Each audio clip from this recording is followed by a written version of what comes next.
அனைவருக்கும் வணக்கம். இன்றைய தினம் நமது ஆசிரியர் தகுதி தேர்வு வழிகாட்டி நிகழ்வில் 96வது நாள்.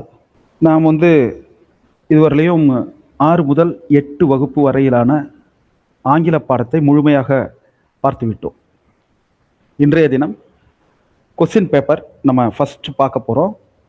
8ஆம் வகுப்பு ஃபுல்லாக ரிவைஸ் பண்ண போகிறோம். அனைத்து தலைப்புகளும் ஏற்கனவே நம்ம பார்த்துருக்கோம். 6-7 வகுப்புகள் உள்ளடங்கியதாக தான் 8ஆம் வகுப்பு ஆங்கிலம் கிராமர் இருக்கு, பொயட்டிக் டிவைசஸ் இருக்கு அப்படிங்கிற விஷயம்லாம் நம்ம பார்த்துருக்கோம். இதுக்கு மேலே கூடுதலாக நாம் பார்க்க வேண்டியது 10ஆம் வகுப்பு, அதன் பிறகு 9ஆம் வகுப்பு. தென் ஃபர்ஸ்ட் நம்ம கேள்வித்தாளுக்குள்ள போகிறோம். இது மேலே தெரியும் உங்களுக்கு, ஆசிரியர் தகுதி தேர்வு தாள் 1 2025. Writing is easy, all you have to do is cross out the wrong words. தாள் 1 கூறிய வினாத்தாள் முதல் கேள்வி 8ஆம் வகுப்புல இருந்து வந்திருக்கு. அடுத்தது இதை குறிச்சுக்கோங்க, பாடத்திலிருந்து வந்திருக்கு. அதாவது கிராமர்ல இருந்து வரல, பொயட்ரியில இருந்து வரல, பாடத்திலிருந்து வந்திருக்கு. குறிச்சுக்கோங்க. முதல் கேள்வி பாடப்பொருள், அதிலிருந்து வந்திருக்கு. இரண்டாவது கேள்வி கரெக்ட் கொஸ்டின் டேக், இலக்கணத்திலிருந்து வந்திருக்கு. கொஸ்டின் டேக் எத்தனாம் வகுப்புல இருக்கு? இது தெளிவா இருக்கிறது 8ஆம் வகுப்பு, முழுமையாக இருப்பது 8ஆம் வகுப்பு. சூப்பர், 8ஆம் வகுப்பு குறிச்சுக்கோங்க. 2 வினாக்கள் தாள் 1ல 8ஆம் வகுப்புல இருந்து வந்திருக்கு. மூன்றாவது வினா 1 கிராமர்ல வந்திருக்கு. appropriate form of the verb in brackets. ராகுல் bat well since the 25th over. இது இந்த டிக் அடிச்சிருக்கிறது யாரோ ஒருத்தர் எழுதின கொஸ்டின். நான் இணையத்தில் இருந்து தான் டவுன்லோட் பண்ணேன். ஸோ இது ஆன்சர் இல்லை, இந்த டிக்கெல்லாம் ஆன்சர் இல்லை. நான் மாடல் கொஸ்டினை மட்டும் பார்த்துக்கோங்க. சின்ஸ் அப்படின்னு வந்தா அது என்ன டென்ஸ்ல வரும்? அதிலிருந்து, கடந்த காலத்திலிருந்து அவன் இப்படி பண்ணிக்கிட்டு இருக்கான். ராகுல் சின்ஸ் 25வது ஓவரில் இருந்து. வில் ஹேவ் பீன் நிச்சயமாக தவறு. இந்த மேலே உள்ள 3ல தான் ஒன்று. ராகுல் வந்திருக்கு. அப்போ நம்ம என்ன பார்க்கணும்? Present perfect tense. Super Gandhimathi ma'am. அடுத்தது சப்ஜெக்ட் வெர்பு அக்ரிமெண்ட் பார்க்கணும். ராகுல்னு வந்திருக்கு, தேர்ட் பர்சன் சிங்குலர். அப்போ ஹேவ் வருமா ஹேஸ் வருமா அதை பார்க்கணும். சி. ஸோ இதில் தவறானதை முதல்ல அடிச்சிட்டோம். வில் ஹேவ் பீன் அதை அடிச்சிட்டோம். அடுத்தது சின்ஸ்ன்னு வந்திருக்கு கீவேர்டு, அதனால தான் நம்ம இதை அடித்தோம். ராகுல்னு வந்திருக்கு. ஸோ ஹேவ் பீன் வராது, ஹேஸ் பீன் தான் வரும். ஒன்று ஹேவ் பீனா ஹேஸ் பீனா இருக்கணும், இல்லை இஸ் பீயிங் பேட்டிங்காக இருக்கணும். இஸ் பீயிங் பேட்டிங் வராது, பேசிவ்ல இருக்கு. ஸோ ஹேஸ் பீன் பேட்டிங் தான். நம்ம இந்த கிராமருக்கான ரூலே தெரியாமையே நம்ம இதை டிக் பண்ணிக்கலாம். ஸோ கிராமர்ல 2 மார்க் வந்திருக்கு, பாடப்பொருள்ல இருந்து 1 மார்க் வந்திருக்கு. அடுத்த கேள்விக்கு போறோம்.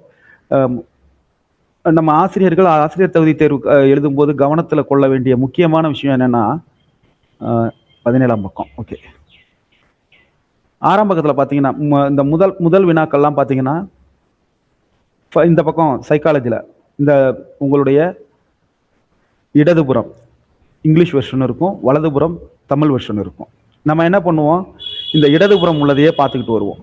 ஓகே ஓகே ஓகேன்ட்டு வலதுபுறம் உள்ளதை தமிழில் பார்த்துட்டு நம்ம ஆன்சர் பண்ணிட்டு வருவோம். ஆனால் இது எப்போ மாறும் அப்படின்னு கேட்டிங்கன்னா, தமிழ் பாடம் வரும்போது இது மாறும். இதையும் கவனத்தில் வச்சுக்கோங்க.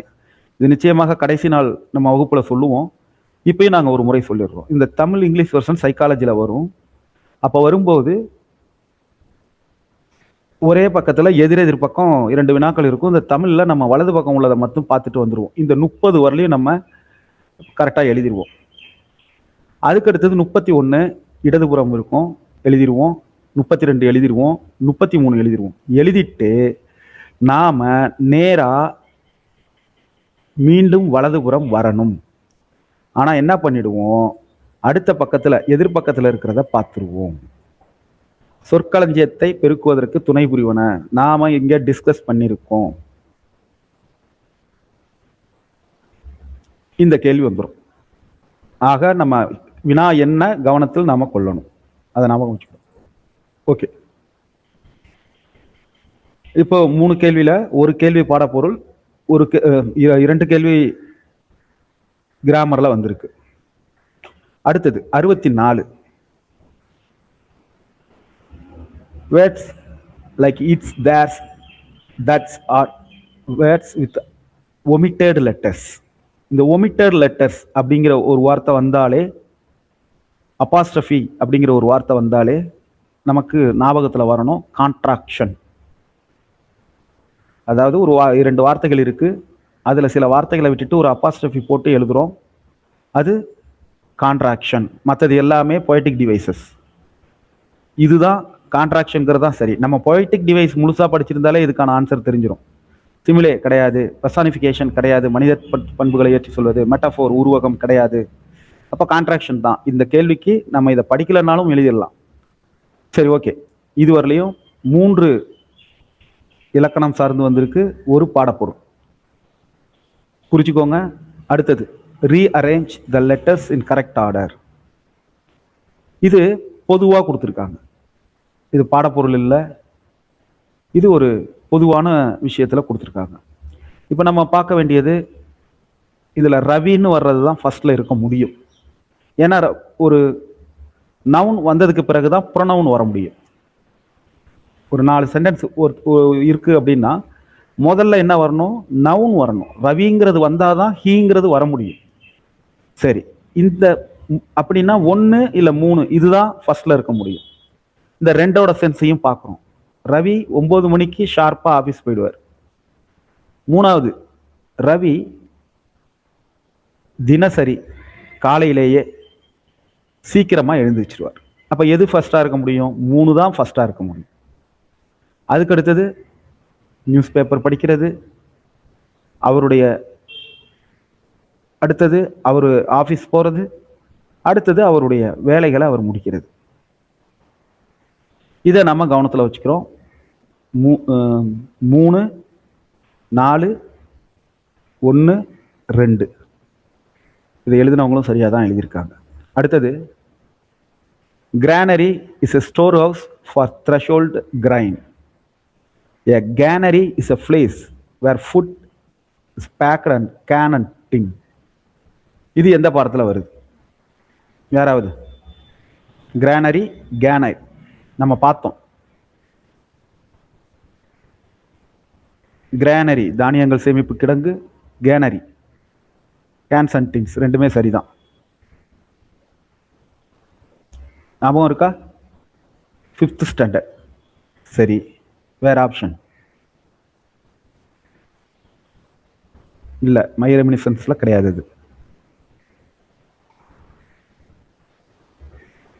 ஓகே, 5th இருக்கு, 8th இருக்கு. Very good ma'am. அடுத்தது 67. இது இந்த கேள்வி எதுல இருந்து வந்திருக்கு? வெக்காபுலரியில இருந்து வந்திருக்கு. அடுத்தது, சூசஸ் சூட்டபிள் கன்ஜெக்ஷன் கேட்டிருக்காங்க. இது 8ஆம் வகுப்புலயே இருக்கு. கன்ஜெக்ஷன் மிக விரிவாக எங்க இருக்கு? 8ஆம் வகுப்புல இருக்கு. ஸோ 8ஆம் வகுப்பு இலக்கணத்தை படிச்சா இது போதும். தாள் 1 மனசுல வச்சுக்கிறோம், தாள் 1. அடுத்தது, மோர் ஸ்டடியஸ், மோஸ்ட் ஸ்டடியஸ், ஸ்டடியஸ், நாட் ஸ்டடியஸ். இதுல தப்பா தான் ஆன்சர் பண்ணியிருக்காங்க, அந்த டிக்கு பொருந்தாது. தே வந்திருக்கு. தே வந்தா தேக்கு பக்கத்துல மோர் வராது, தே நாட் வராது, தே ஸ்டடியஸ் வரலாம், தே மோஸ்ட் ஸ்டடியஸ் பர்ஃபெக்டா பொருந்தும். சூப்பர்லேட்டிவ் அந்த ஃபார்முக்கு முன்னாடி தே இருக்கும். ஸோ நம்ம இதனுடைய அர்த்தத்தை பார்க்கணும், அதில் உள்ள வார்த்தைகளை நம்ம குறிப்பு வார்த்தைகளாக நம்ம வச்சுக்கணும். ஸோ இதுவும் டிகிரிஸ் ஆஃப் கம்பேரிசன் 8ஆம் வகுப்பு. Sister in law plural form நம்ம பார்த்துருக்கோம். எந்த வகுப்புல? யோசிங்க, தாள் 1க்கு எந்த வகுப்புல இருந்து கேட்டிருக்காங்க? சிஸ்டர்ஸ் இன் லா. வெரி குட், 6ஆம் வகுப்புல வருது. ஓகே, அது 8ஆம் வகுப்புலையும் வருது. அடுத்தது, குரூப் நேம்ஸ் கேட்டிருக்காங்க. இதை நம்ம பார்த்துருக்கோம். நீங்க எத்தனாம் வகுப்புன்னு எல்லாம் சொல்ல வேண்டாம். 6 to 8 வருதா, 1 to 5 வருதா, 9, 10 வருதா, இதை மட்டும் குறிச்சிக்கணும். ஏன்னா அந்த வகுப்பு நமக்கு, ஏன்னா இது நம்ம ஏற்கனவே சொல்லியிருக்கோம் 6, 7, 8 எல்லாத்துலேயுமே இந்த குரூப் நேம் வரும். மிக விரிவாக 8ஆம் வகுப்பில் வரும். அது இன்னும் விரிவாக 10ஆம் வகுப்பில் வரும். இதை நம்ம பார்த்துருக்கோம். சரி, 70வது கேள்வி என்னன்னு பார்த்துக்கிட்டோம். குரூப் நேம் இலக்கண பகுதி தான். ஓகே, அடுத்தது சம்மர், ஸ்ப்ரிங், வின்டர், ஆட்டம். இதுவும் பொதுவான பகுதி தான். இதுவும் 6 to 8 தான் வருது. அடுத்தது sentence pattern. My father presented me a watch. யாராவது ஒருத்தர் ஆன்சர் பண்ணுங்க.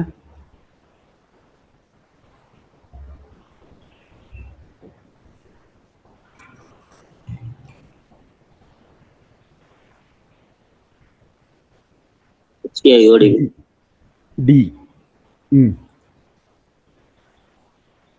அப்போ my father presented a watch, இதுவே பொருள் தருது. இதுல எது ஆப்ஜெக்ட்? Direct object. அதை நம்ம ஃபர்ஸ்ட் ஃபிக்ஸ் பண்ணணும். டைரக்ட் ஆப்ஜெக்ட்ங்கிறது எ வாட்ச். கொடுத்தது எதை? வாட்சை தான் கொடுத்துருக்காங்க. அப்போ அதுதான் டைரக்ட் வாட்ச். யாருக்கு கொடுத்தாங்க? டு ஹூம் அப்படின்னு வந்தா அது இன்டைரக்ட் ஆப்ஜெக்ட், ஐஓ.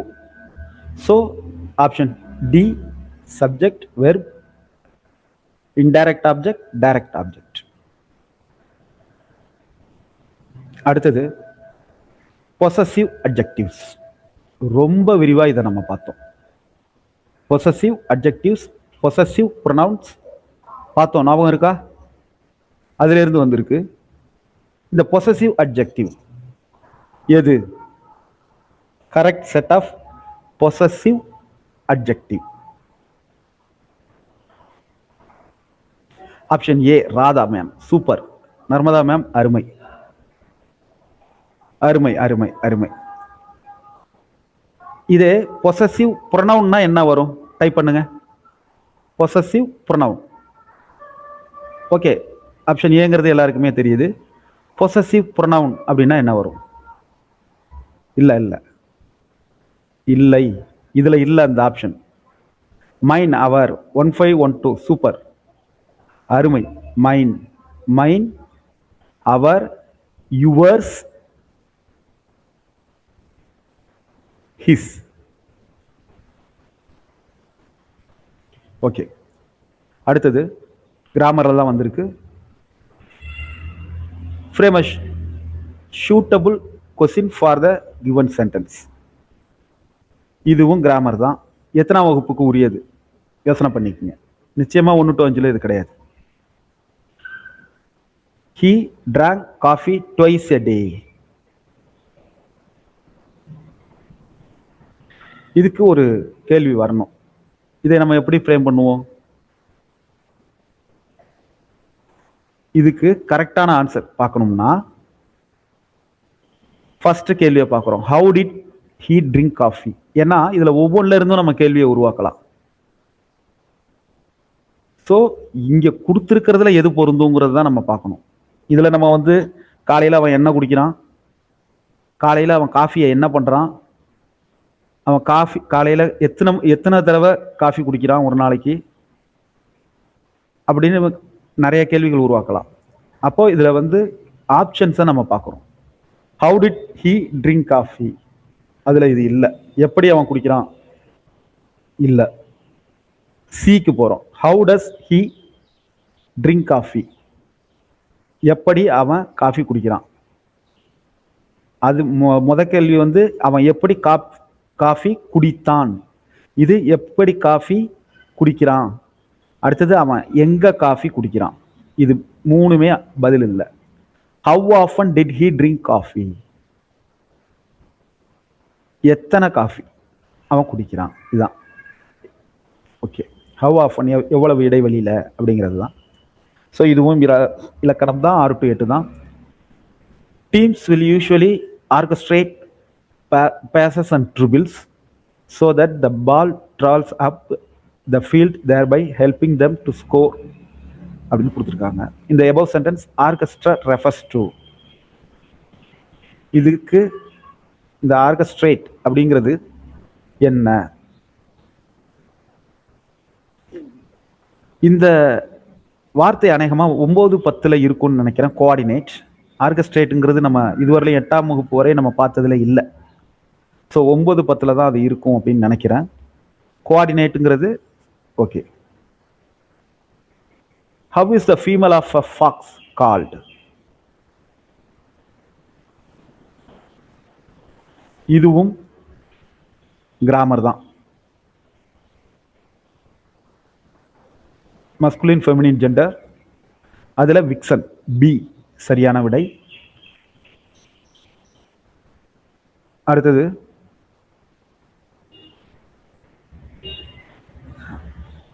ஃப்ரேசல் வர்ப்ஸ் கொடுத்துருக்காங்க, அதுக்கான மீனிங் கேட்டிருக்காங்க. லுக் ஆஃபர், நான் பலமுறை இந்த வார்த்தையை தாண்டும் போது சொல்லியிருக்கேன். லுக் ஆஃப்ங்கிறது முக்கியமான வார்த்தை, எல்லா வகுப்புலையும் உள்ள வார்த்தை. அதற்கு கவனித்து கொள்ளுதல் என்று அர்த்தம். ஸோ இந்த ஒரு வார்த்தைக்கு நம்ம அர்த்தம் தெரிஞ்சிருக்குன்னு வச்சுக்கோங்க.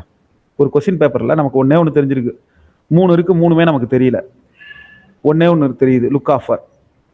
சிக்கு 1, அப்போ சிக்கு 1 எது எதுல வந்திருக்குன்னு பார்க்குறோம். நம்ம நேரம் 3ல் வந்திருக்கு. அப்போ நிச்சயமா இங்க 4 ஆப்ஷன்ல சிங்கிறது நமக்கு விடை கிடையாது. மிச்சம் 3ல் தான் ஏதோ ஒன்று. அதுக்கு அடுத்தது கால் பேக், இது நம்ம பயன்பாட்டில் உள்ள வார்த்தை, திருப்பி அழைப்பது. பிக்கு 4, அது எத்தனையில வந்திருக்குன்னு பார்க்குறோம். பிக்கு 4 2ல் வந்திருக்கு. அப்போ ஏயும் இதுல ஆப்ஷன் கிடையாது. சாரி, பிக்கு 4 ஒரே ஒரு ஆப்ஷன்ல தான் வந்திருக்கு. சிக்கு 1, பிக்கு 2, பிக்கு 4 எங்க இருக்குன்னு பாத்தீங்கன்னா பி ஆப்ஷன்ல இருக்கு. அடுத்தது டி ஆப்ஷன்ல இருக்கு. அப்ப சியும் ஏயும் கிடையாது, முடிவுக்கு வந்துட்டோம். இந்த 2ல் ஏதாவது ஒண்ணுதான் ஆன்சர். மிச்சம் ஏதாவது அர்த்தம் தெரியுதான்னு பாக்குறோம். இந்த கீப் ஆன் கீப்பிங் ஆன் ஒரு போயம் படிச்ச மாதிரி ஞாபகம் இருக்கு. கீப் ஆன் அப்படின்னா ஒரு விஷயத்தை தொடர்ந்து செய்யறது, கீப் ஆன் கீப்பிங் ஆன் அப்படிங்கிறது. அப்ப ஏக்கு 3 எதுல வந்திருக்குன்னு பாக்குறோம். ஏக்கு 3 டில வந்திருக்கு. இப்போ நம்ம கெட் ரிட் ஆஃப் என்ன அர்த்தம்னே நமக்கு தெரியல, ஆனா நம்ம ஆன்சர் பண்ணிட்டோம். டி அப்படின்னு ஆன்சர் பண்ணிட்டோம், அதுதான் சரி. ஸோ இப்படியும் நம்ம ஆன்சர் பண்ணலாம். இதுவும் 6 to 8 வகுப்புகள்ல இருந்து தான் வருது. அடுத்தது சஃபிக்ஸ். சஃபிக்ஸ் சில அப்படின்னு ஒன்று கொடுத்துருக்காங்க. 2வது ஸ்டேட்மெண்ட் சிலபிஃபிகேஷன் கொடுத்துருக்காங்க. இது ரெண்டுமே 6 to 8 வகுப்புல தான் இருக்கு. சிலபிஃபிகேஷன் 5க்குள்ள தொடங்கலை. அடுத்தது கிளிப்டு வேர்டு, ஸ்பெக்டக்கிள்ஸ் எத்தனாம் வகுப்புல பார்த்தோம் ஞாபகம் இருக்கா? பிளண்டும் கிளிப்டு வேர்ட்ஸும் ஒன்னா பார்த்தோம். ஸோ 8. அப்ப தாள் 1க்கு 8ஆம் வகுப்புல இருந்து தான் அனைத்து கேள்விகளும் வந்திருக்கு. 6 to 8ல இருந்து தான் அனைத்து கேள்விகளும் வந்திருக்கு. இதுவரையிலும் வந்த கேள்விகள். Hardware in the list, enormous, gigantic, marvellous, massive. அப்போ இதுல மார்வலஸ், ஏன்னா மற்ற எல்லாமே அளவு சம்பந்தப்பட்டது.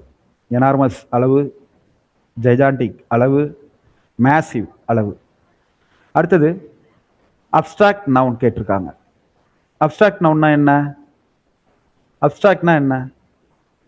ஒரு கருத்தியலான விஷயம், பார்க்க முடியாது. Option C. ஹாப்பினஸை பார்க்க முடியுமா? முடியாது. ஒருத்தன் ஹாப்பியா இருக்கிறத நம்ம பார்ப்போம், பார்த்தோன்னா என்ன பண்ணுவோம்? வயிறு எறிவோம். அது மாதிரி தான். அப்போ எதெல்லாம் பார்க்க முடியாதோ அதுவும் ஹாப்பினஸ். ஹாப்பினஸும் அப்ஸ்ட்ராக்ட் நவுன், வயிறு எறிகிறதும் அப்ஸ்ட்ராக்ட் நவுன். ஸோ பார்க்க முடியாததெல்லாம் அப்ஸ்ட்ராக்ட் நவுன், புரிஞ்சுக்கிறோம். அதுக்கு அடுத்தது 83 ஃபிகர் ஆஃப் ஸ்பீச்ல இருந்து கேட்டிருக்காங்க. இதுவும் 6 முதல் 8 வகுப்பு வரை உள்ளதுதான். ரிப்பிட்டிஷன், ரெப்படிஷன், ஒரு ஃப்ரேஸோ ஒரு வார்த்தையோ திருப்பி திருப்பி வர்றது. அப்ப அது என்ன அப்படின்னு கேட்டிருக்காங்க. சொல்லுங்க. நம்ம இதுவரையிலும் நம்ம இந்த ரெப்படிஷனை நம்ம பார்த்துருக்கோம், ஆனா அதுக்கு இன்னொரு வார்த்தை இருக்கு. ஒரே ஒரு வாட்டி சொன்னான்னு நினைக்கிறேன், ஆனபோரா. Right, super ma'am, super sir, Rajasekaran sir. அப்போ இந்த அலிட்ரேஷன்னா என்னன்னு நமக்கு தெரியும். ஒரு மெய்யொலி மீண்டும் மீண்டும் வருவது ஒரே சென்டென்ஸில். இமேஜரினா என்னன்னு தெரியும், பார்த்துருக்கோம். படிமம், அதாவது ஒரு வரியை படித்தோன்னே அது நமக்கு விஷுவலாவோ ஆடிபிளாவோ நம்மளாக ஒரு உணர்வை ஏற்படுத்துறது. அந்த உணர்வை நமக்கு அந்த அந்த விஷுவல் இமேஜரியோ ஆடியோ இமேஜரியோ ஆடிட்டரி இமேஜரியோ அதை படிக்கும் போதே நமக்கு வரணும். மழை பெய்யுது அப்படின்னா நம்ம தோல் அந்த மழை படுற உணர்வை அனுபவிக்கிற மாதிரியான எழுத்து அதில் இருக்கணும். ஒரு சிங்கம் அப்படியே மலை உச்சியிலிருந்து பாஞ்சுது அப்படின்னா அந்த காட்சியை நம்ம உருவகப்படுத்த முடியும். ஒரு சூரியனோட பக்கத்தில் இருக்கிற மாதிரி உணர்வுன்னா அதை நம்ம உணர முடியும். இதுதான் அந்த இமேஜரி அப்படிங்கிறது. ஸோ அதுவும் இதில் கிடையாது. அப்போ ஆனபோரா, இதை நம்ம புரிஞ்சுக்கிறோம். அடுத்தது கரெக்ட் ஃபார்ம் ஆஃப் வெர்ப் கேட்டிருக்காங்க. ஸ்டடி சின்ஸ் கேட்டிருக்காங்க. இதை நம்ம எங்கேயோ நம்ம பார்த்தோம். என்னது? ஏற்கனவே இதை நம்ம பார்த்துருப்போம்.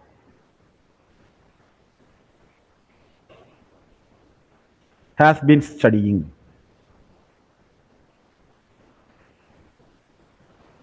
had studied, was studied, is being studied. இது 8ஆம் வகுப்புல இருக்கு. இந்த போர்ஷன் நம்ம இன்னும் தெளிவா பார்க்கல, அதில் நான் கிளியரா உங்களுக்கு சொல்லிடுறேன். ஸோ இது 6 to 8 அதை பிடிச்சிக்கிறோம். இந்த 85 இதுல க்ரோயிங் பிளான்ஸ், வெஜிடபிள்ஸ், ஃப்ளவர்ஸ் வளர்க்குறது என்னது? ஹேஸ் பீன் ஸ்டடிஸ், ரைட்டு தான். அதை நம்ம அந்த வகுப்பில் நம்ம தெளிவாக சொல்கிறோம். இதில் என்ன ஆப்ஷன் அப்படிங்கிறத நம்ம ஹார்டிகல்ச்சர், அக்ரிகல்ச்சர், இது எங்கே வந்திருக்கு ஞாபகம் இருக்கா? ஒரு தாத்தாவும் பாட்டியும் மரம் வளர்ப்பாங்க, செடிகள் நடுவாங்க. அந்த பாடத்தில் பெட்டி செய்தி டூ யூ நோ பகுதியில் கொடுக்கப்பட்டிருந்த செய்தி இது, 6ஆம் வகுப்புல. ஓகே, இதை நம்ம ஞாபகம் வச்சுக்கிறோம். இதில் விடை முக்கியம் இல்லை, எந்த பகுதியிலிருந்து வருது அப்படிங்கிறது தான். அடுத்தது dialogue is mostly a language. அது என்ன லாங்குவேஜ்? அதே போல் ஸ்பீச் அப்படிங்கிறது என்ன லாங்குவேஜ்? ஒரு மேடையில் பேசுறது ஒரு உரையாடல். டயலாக்குங்கிறது உரையாடல், வசனம். ஸ்பீச்சுங்கிறது உரை. இப்போ இது ரெண்டுக்கும் கரெக்டாக இருக்கணும்னா எது? டயலாக் என்ன லாங்குவேஜாக இருக்கும்?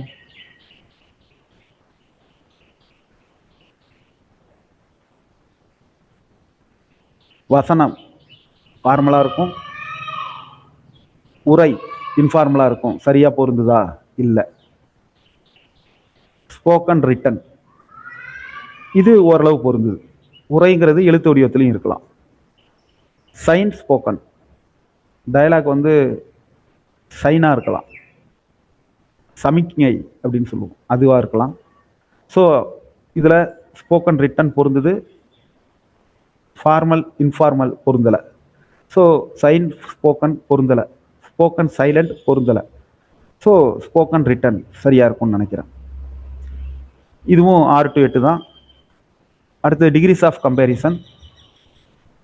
இது எதுக்கு டிகிரிஸ் ஆஃப் கம்பேரிசன், எதை வச்சு உருவாக்கும்?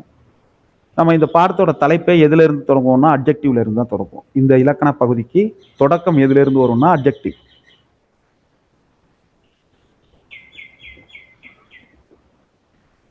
ஸோ அட்ஜெக்டிவ் இதுவும் இலக்கணம் தான்.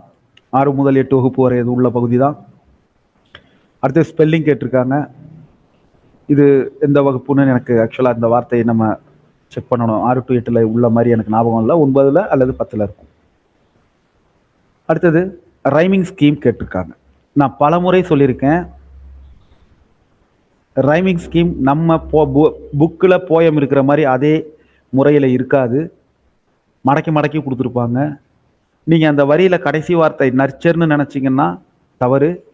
அதுக்கு முன்னாடி இருக்கக்கூடிய வெல்த் தான் அந்த வார்த்தை, ஏன்னா கமா அதோட முடியுது.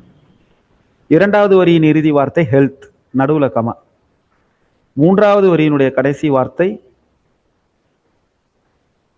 செஸ்ட், அதுக்கு அடுத்தது ரெஸ்ட். ஸோ இப்படி மடக்கி மடக்கி கொடுக்கும்போது ஒரு சிக்கல் நமக்கு வரும். முதல்ல அந்த வார்த்தைகளை நம்ம குறிப்பெடுக்கணும். எது எது முதல் வரி, இரண்டாம் வரி, மூன்றாம் வரி, நான்காம் வரி, அதுல எது கடைசி வார்த்தை? இப்ப முதல் வரியின் கடைசி வார்த்தை வெல்த், ஏ போட்டுருவோம். இரண்டாம் வரியினுடைய கடைசி வார்த்தை எதுன்னு தெரிஞ்சாதான் நம்ம அதுக்கு கண்டுபிடிக்க முடியும். ஸோ அதை அண்டர்லைன் பண்ணுங்க. உங்க கொஸ்டின் பேப்பர் அண்டர்லைன் பண்ணலாம். ஹெல்த், ஏ ஏ. வெல்த்தும் ஹெல்த்தும் ரைமிங் ஆகுது. வெல்த்துக்கு போட்ட அதே ஏவை ஹெல்த்துக்கு போடுங்க. மூன்றாம் வரியின் இறுதி வார்த்தை செஸ்ட். ஸோ இது வெல்த் ஹெல்த்தோட ரைமிங் ஆகலை. அப்போ அது ஏ இல்லை, அப்போ அது பி. ஏ ஏ பி. மூன்றாவது வரியின் இறுதி வார்த்தைக்கு நம்ம கொடுக்குற எழுத்து பி. நான்காம் வரியின் இறுதி வார்த்தை ரெஸ்ட். இது செஸ்டோட ரைமிங் ஆகுது. அப்போ இதுவும் பி தான். ஏ ஏ பி பி. நம்ம பல முறை பார்த்த விஷயம், அதுல பல முறை சொன்ன குறிப்பு நிச்சயமா உங்களுக்கு புரிஞ்சிருக்கும், பலன் அளிக்கும் நம்புறேன். அதுக்கு அடுத்தது கணக்குக்கு போயிட்டாங்க, அதை விட்டுருங்க, அதை கணக்கு சார் டிஸ்கஸ் பண்ணுவார். அடுத்தது தாள் 2, முதல் கேள்வி. இப்ப நீங்க பார்த்துக்கிட்டு இருக்கிறது 2ஆம் தாள். நவம்பர் 2025 நடந்த ஆசிரியர் தகுதி தேர்வுல 2ஆம் தாள்ல கேட்கப்பட்ட வினா. The only way to attract butterflies is to dash for them. இதே கேள்வியை நான் சொன்னேன்னு நினைக்கிறேன் உதாரணத்துக்கு நடத்தும் போது. இப்போ அதுக்கு 2 ஆப்ஷன் கொடுத்துருப்பாங்க, 3 ஆப்ஷன் கொடுத்துருப்பாங்க. அப்போ எது? Grow flowers. நீங்க பட்டாம்பூச்சியை வரவழைக்கணும் அப்படின்னா பூக்களை வளர்க்கணும், அதுதான் வழி. ஸோ இதுவும் எந்த வகுப்பு? 6 to 8. தாள் 2க்கு 6 to 8. மூணாவது கேள்வி, ஆப்போசிட் ஆஃப் அண்டர்லைன்டு வேர்ட் ஸ்டார்டில்டு. அதுக்குள்ள நம்ம போக வேண்டாம். இந்த ஸ்டார்டில்டுங்கிறது 6 to 8 தான், ஞாபகம் வச்சுக்கிறோம். அடுத்தது, my reminiscences was written by. உங்களுக்கு தெரியும் யாரு? இதுவும் 8ஆம் வகுப்பு தான். Very good, Radha Sivaraj. அடுத்தது 64. இதுல பெர்சானிஃபிகேஷனுக்கு உதாரணம் இல்லாதது எது? எது பெர்சானிஃபிகேஷனுக்கு உதாரணம் இல்லைன்னு கேட்குறாங்க.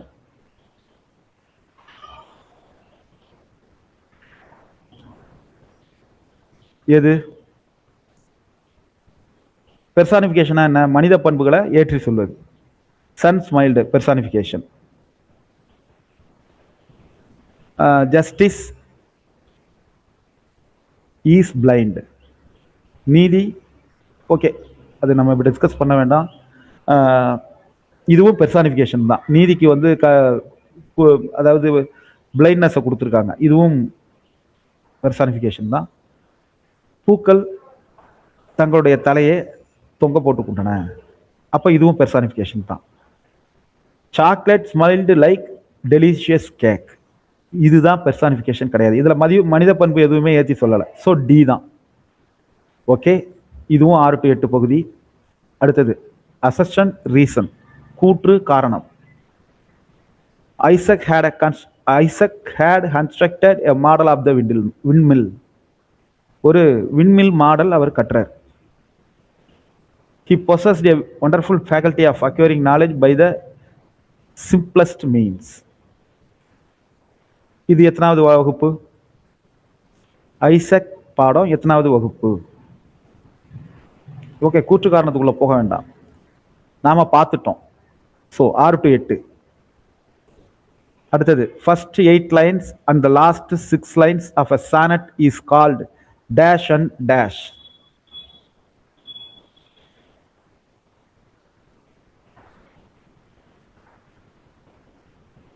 நம்ம பார்த்துட்டோம். 9ஆம் வகுப்புல இருக்குன்னு நினைக்கிறேன். இது 9ஓ 10லயோ இருக்கு. Option D, active and caesar. Okay, அப்போ 9, 10ல இருந்து தாள் 2ல வருது. தாள் 1ல 9, 10ல இருந்து 1 கூட வரல. சாரி, ஒரே ஒரு கேள்வி வந்துருந்துச்சு. இப்போ தாள் 2ல் இதுவரையிலும் ஒரு கேள்வி 9-10 வந்திருக்கு. மேக்சிமம் இலக்கணம். போயட் லாரேட் ஆஃப் மிக்சிகன் யாரு? 6-8 பாடப்பொருள்ல உள்ளது. அடுத்தது ஆலிவ் ரிட்லி 6-8 6வதுல உள்ளது.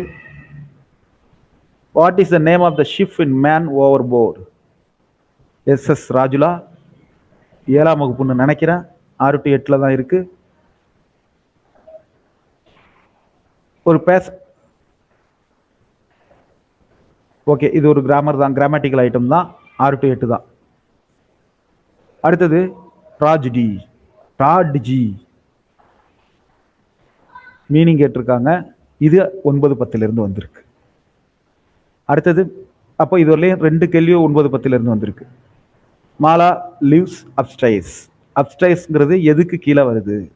அட்வர்ப்ல எந்த கைண்ட்ல வருது? நிச்சயமா ஃப்ரீக்வன்சி கிடையாது, நிச்சயமா மேனரும் கிடையாது, நிச்சயமா டைமும் கிடையாது. அப்போ நிச்சயமா பிளேஸ் தான். இதுவும் 8ஆம் வகுப்புல கொஞ்சம் இருக்கு, 9-10 விரிவா இருக்குது. அடுத்தது indeed is used to.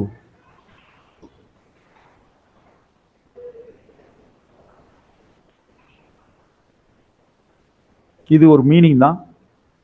Indeed நிச்சயமா கம்பேரிங் வராது, தொடர்ச்சிக்கும் வராது. எம்பசைசிங் ஆப்ஷன் சி, அதுதான் சரியா இருக்கும். அடுத்தது option after his father death his brothers demanded to split the wealth.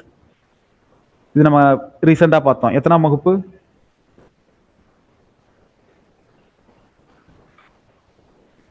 Ask authoritatively.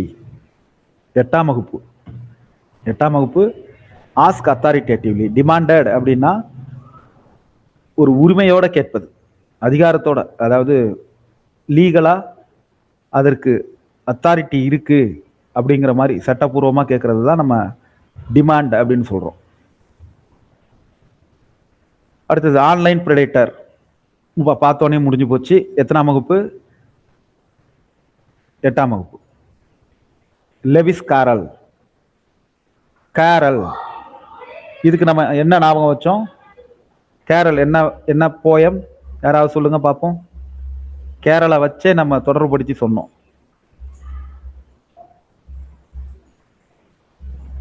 குரக்கடைல். அருமை. குரக்கடைல் போயம் எழுதினவர். அருமை. ஸோ இதுவும் 6-8 தான். அடுத்தது board with my traditional look. In the weekend, I decided to cut my hair really short. In the above sentence, the word my refers to.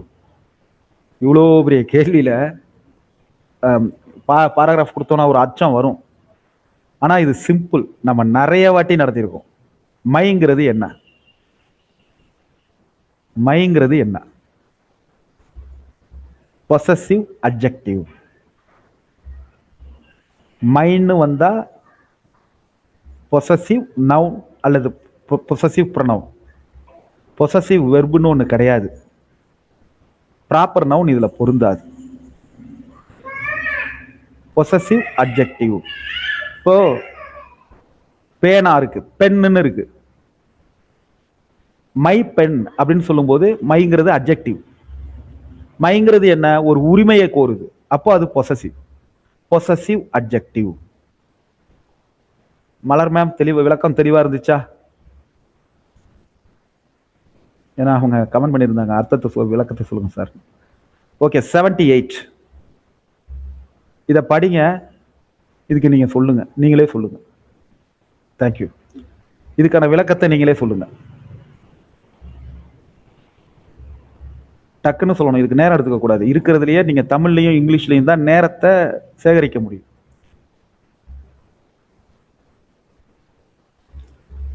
அயனிங். சரி, okay. Personification, மனித பண்புகளை ஏற்றி சொல்வது. மெட்டஃபோர், உருவகம். அலிட்ரேஷன், ஒரே வார்த்தையில மீண்டும் மீண்டும் திரும்பி வருவது. அப்போ ஒரு ஃபிகர் ஆஃப் ஸ்பீச்சில் ஒரு ஆக்சுவல் மீனிங்கு இல்லாம இன்னொரு மீனிங் இருக்குன்னா அது அயனி. அதை நம்ம புரிஞ்சுக்கிறோம். அடுத்தது பார்ட்ஸ் ஆஃப் ஸ்பீச். இதுல மேட்ச் பண்ண கொடுத்துருக்காங்க.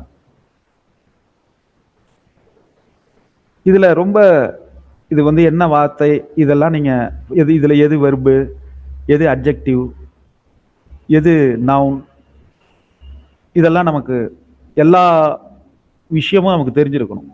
இப்ப இதுல ஈஸியான ஸ்டெப் எது? எல்வை வந்திருக்கு. எல்வை வந்தா அதை நம்ம படிச்சு பார்க்கணும். கிரேவ்லி, ஓகே, இதை வந்து நம்ம அட்ஜெக்டிவா எடுத்துக்கலாம் தானே. அப்போ டிக்கு 1 எதுல வந்திருக்கு? டிக்கு 1. கிரேவ்லி எல்ஒய் வந்தா அட்வர்பு. எல்ஒய் வந்தா எல்லா அட்வர்பா இருக்காது, படிச்சு பாருங்க. இப்போ லில்லின்னு கொடுத்துருக்காங்கன்னா அது அட்வர்ப்னு எழுதக்கூடாது. லில்லிங்கிறது நவுன் தான். அப்போ கிரேவ்லி இது அட்வர்ப் மாதிரி தெரியுது. ஸோ டிக்கு 1 எங்க வந்திருக்கு? சில வந்திருக்கு. சரி, அதுல மத்ததை டிஸ்கஸ் பண்ணுங்க. ஏ கிரப், கிரப்னா புதர், அது நவுன் தான். ஓகே, அதுவும் பொருந்தது.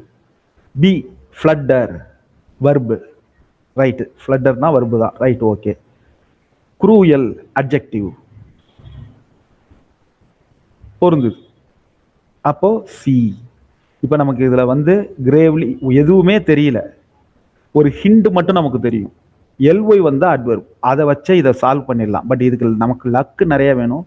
இதுல D1 ஒன்று தான் வந்திருக்கு, இன்னொரு D1 வந்திருந்தா தான் நமக்கு சிக்கல். ஸோ இப்படியும் நம்ம ரிவர்ஸ்ல ஆன்சர்ல இருந்து நீங்க சால்வ் பண்ண கத்துக்கணும். அடுத்தது 80 கம்ப்யூட்டர் ஸ்வாலோவ்டு கிராமா. இது நமக்கு தெரியும், 6 to 8 இருந்து வந்திருக்கு.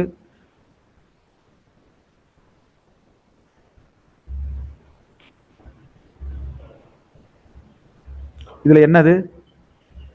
இது அர்த்தம் இந்த போயத்தை படிச்சிருந்தா தான் இது தெரியும். Option C.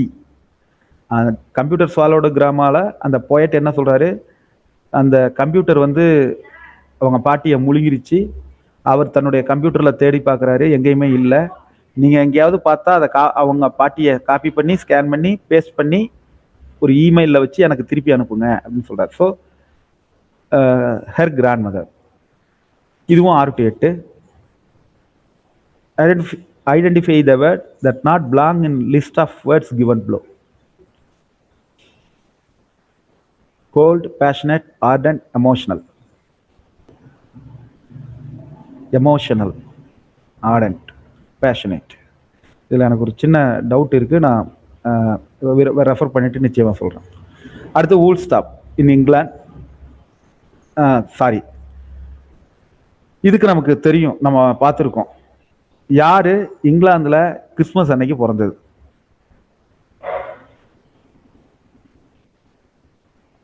பார்த்துருக்கோம். Option D, Isaac Newton. நம்ம அந்த வகுப்புல சொன்னோம், ஞாபகம் வச்சிருக்கணும். இப்போ அது கண்டென்ட்ல இருந்து வந்திருக்கு. 6 to 8. Antonym of the word unique. யூனிக்னா என்ன? தனித்துவமான. அப்போ பொதுவான, காமன். அடுத்தது ஐசாக் பிளைமேக்ஸ் were enchanted his new windmill. இப்போ இதுவும் 6 to 8, இதுவும் பாடப்பொருளில் வந்திருக்கு. ஸோ ஒரே பாடப்பொருளில் ஒரே பாடத்திலிருந்து 2 கேள்வி வந்திருக்கு.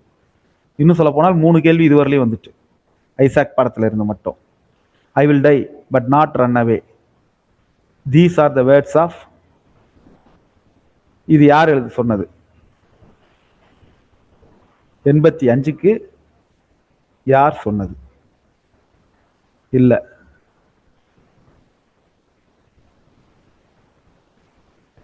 பி சசிகலா ராஜன், திருமதி சசிகலா ராஜன் சரியா சொன்னாங்க.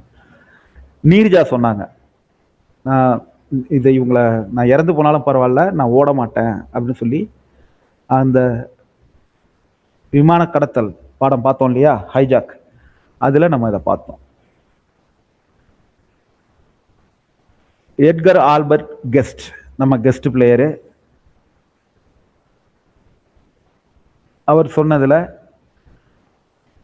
எது வந்து அவருடைய ஒவ்வொரு மணியையும் ஒவ்வொரு நாளையும் ஒவ்வொரு வருஷத்தையும் பகுதியா இருந்தது எது அப்படின்னு கேட்டிருக்காங்க. கரேஜ். இந்த எட்கர் ஆல்பர்ட் கெஸ்ட் போயம் நடத்தும் போது சொல்லியிருக்கேன், கெஸ்ட் பிளேயர் ஞாபகம் வச்சுக்கோங்க. கெஸ்ட்டுங்கிறத கெஸ்ட் பிளேயர், டீம் ஒர்க். அடுத்தது கரேஜ். ரெண்டும் அவருடைய போயம். 2 போயம் எழுதியிருக்காரு. ஸோ வாய்ப்புகள் அதிகம்னு சொல்லியிருக்கோம். Meaning of the underline idiom. Point blank அப்படின்னா என்ன? பாயிண்ட் பிளாங் ரேஞ்ச் அப்படின்னு சொல்லுவோம். புரடிக்கு பக்கத்தில் வச்சுக்கிட்டு சுடுறது. நீங்கள் எங்கே சுட்டாலும் அது போகும் அப்படிங்கிற மாதிரி. பாயிண்ட் பிளாங்காக இருக்கு.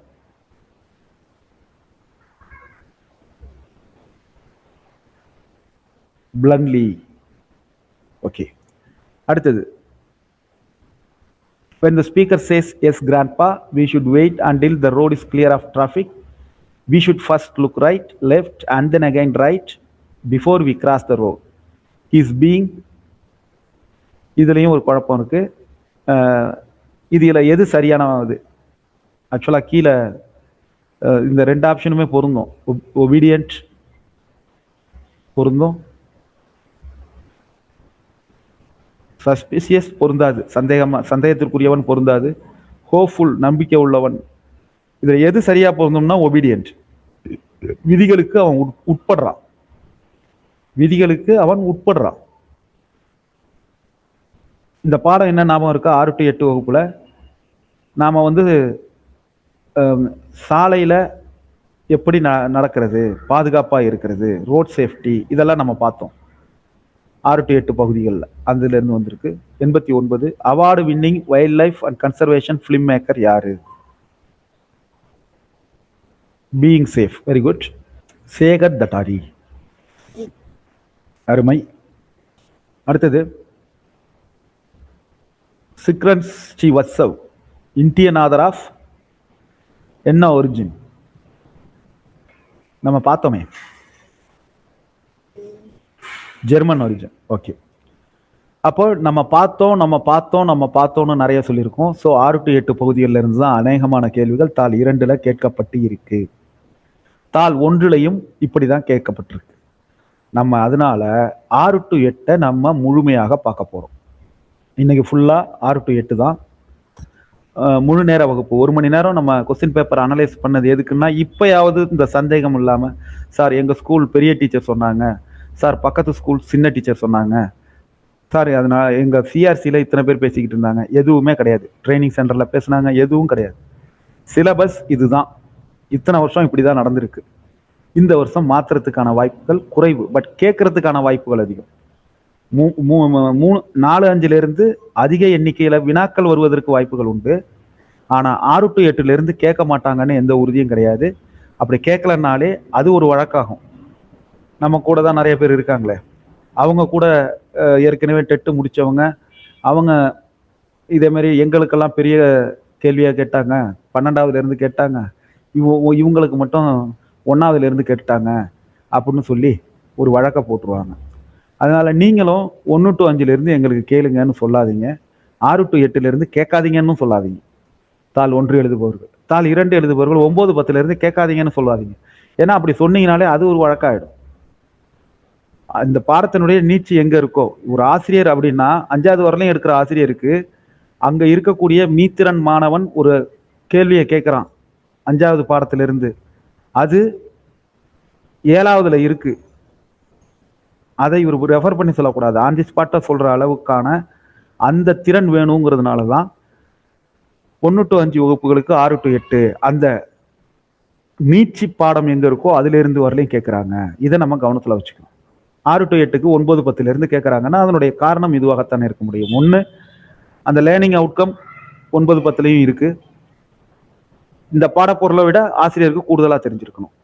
இது ரெண்டும் அதனுடைய பின்னாடி இருக்கக்கூடிய காரணங்களா இருக்கு அப்படிங்கிறத நம்ம பார்க்குறோம். ஓகே, 1 மணி நேரம் நம்ம முழுமையாக அந்த கொஸ்டின் பேப்பர் அனலைஸுக்கு எடுத்திருக்கோம். இதுல சந்தேகங்கள் இருந்தால் குறித்து வைத்துக் கொள்ளுங்கள், விரிவாக உங்களுக்கு பதில் அளிக்கப்படும். இப்போ இல்லை, டவுட் செஷன்ல நம்ம வகுப்புக்குள்ள போகலாம். இப்பொழுது நம்ம 8ஆம் வகுப்பை நம்ம பார்க்குறோம். மீண்டும் 8ஆம் வகுப்பு. 10ஆம் வகுப்பு பார்க்கலாம் அப்படின்னு ஒரு ஐடியா இருந்தது. அது இன்னொரு வகுப்பு மிக தெளிவாக தாள் 2 எழுதுபவர்களுக்கு மட்டும் உள்ள குறிப்புகளோடு வரும். அநேகமாக செவ்வாய்க்கிழமை இரவு அது இருக்கலாம். தாள் 2 எழுதுபவர்களுக்கு உரிய 9, 10 வகுப்புகள் எதிர்வரும் செவ்வாய்க்கிழமை இருக்கலாம். அதே போல தாள் 2 எழுதுபவர்களுக்குரிய 9, 10 வகுப்புகள், அது நம்ம ஏற்கனவே 10ஆம் வகுப்பு தொடங்கிட்டோம். அது திங்கள் இரவு இருக்கலாம், அதாவது 8 மணிக்கு மேலே. நம்ம ஏற்கனவே நம்ம சொல்லியிருந்தோம், இந்த அரசு, தமிழக அரசு, தமிழக பள்ளிக்கல்வித்துறை வந்து ஆசிரியர் தகுதி தேர்வுக்கான பயிற்சி வகுப்புகளை நடத்துது. அதில் கலந்துக்கிறவங்களுக்கு நம்ம எந்த விதத்துலையும் நம்ம டிஸ்டர்ப் பண்ணக்கூடாது, அதில் கலந்துக்கணும். நம்ம வகுப்பு அதை விட்டு அடுத்த நேரத்தில் தான் நடக்கும். 2 நாட்கள் அந்த வகுப்பு முடித்தோன்னே நாம் 8 மணிக்கு நம்ம தொடங்குவோம்னு சொல்லியிருந்தோம். அந்த வகுப்பில் நம்ம இதை பார்க்க போகிறோம். அவசியம், நிச்சயமாக 8 மணிக்கு நம்ம வகுப்பு தொடங்கும், அதில் நம்ம பார்க்குறோம். இப்போ நம்ம synonym, antonym, homophones, abbreviation, acronym, singular, plural, compound words, prefix, suffix, syllabification, clipped words, blended words அல்லது blend, idioms, homonyms, phrasal verbs, confusable words, British and American words, euphemistic words, anagram, எபானிம்ஸ்,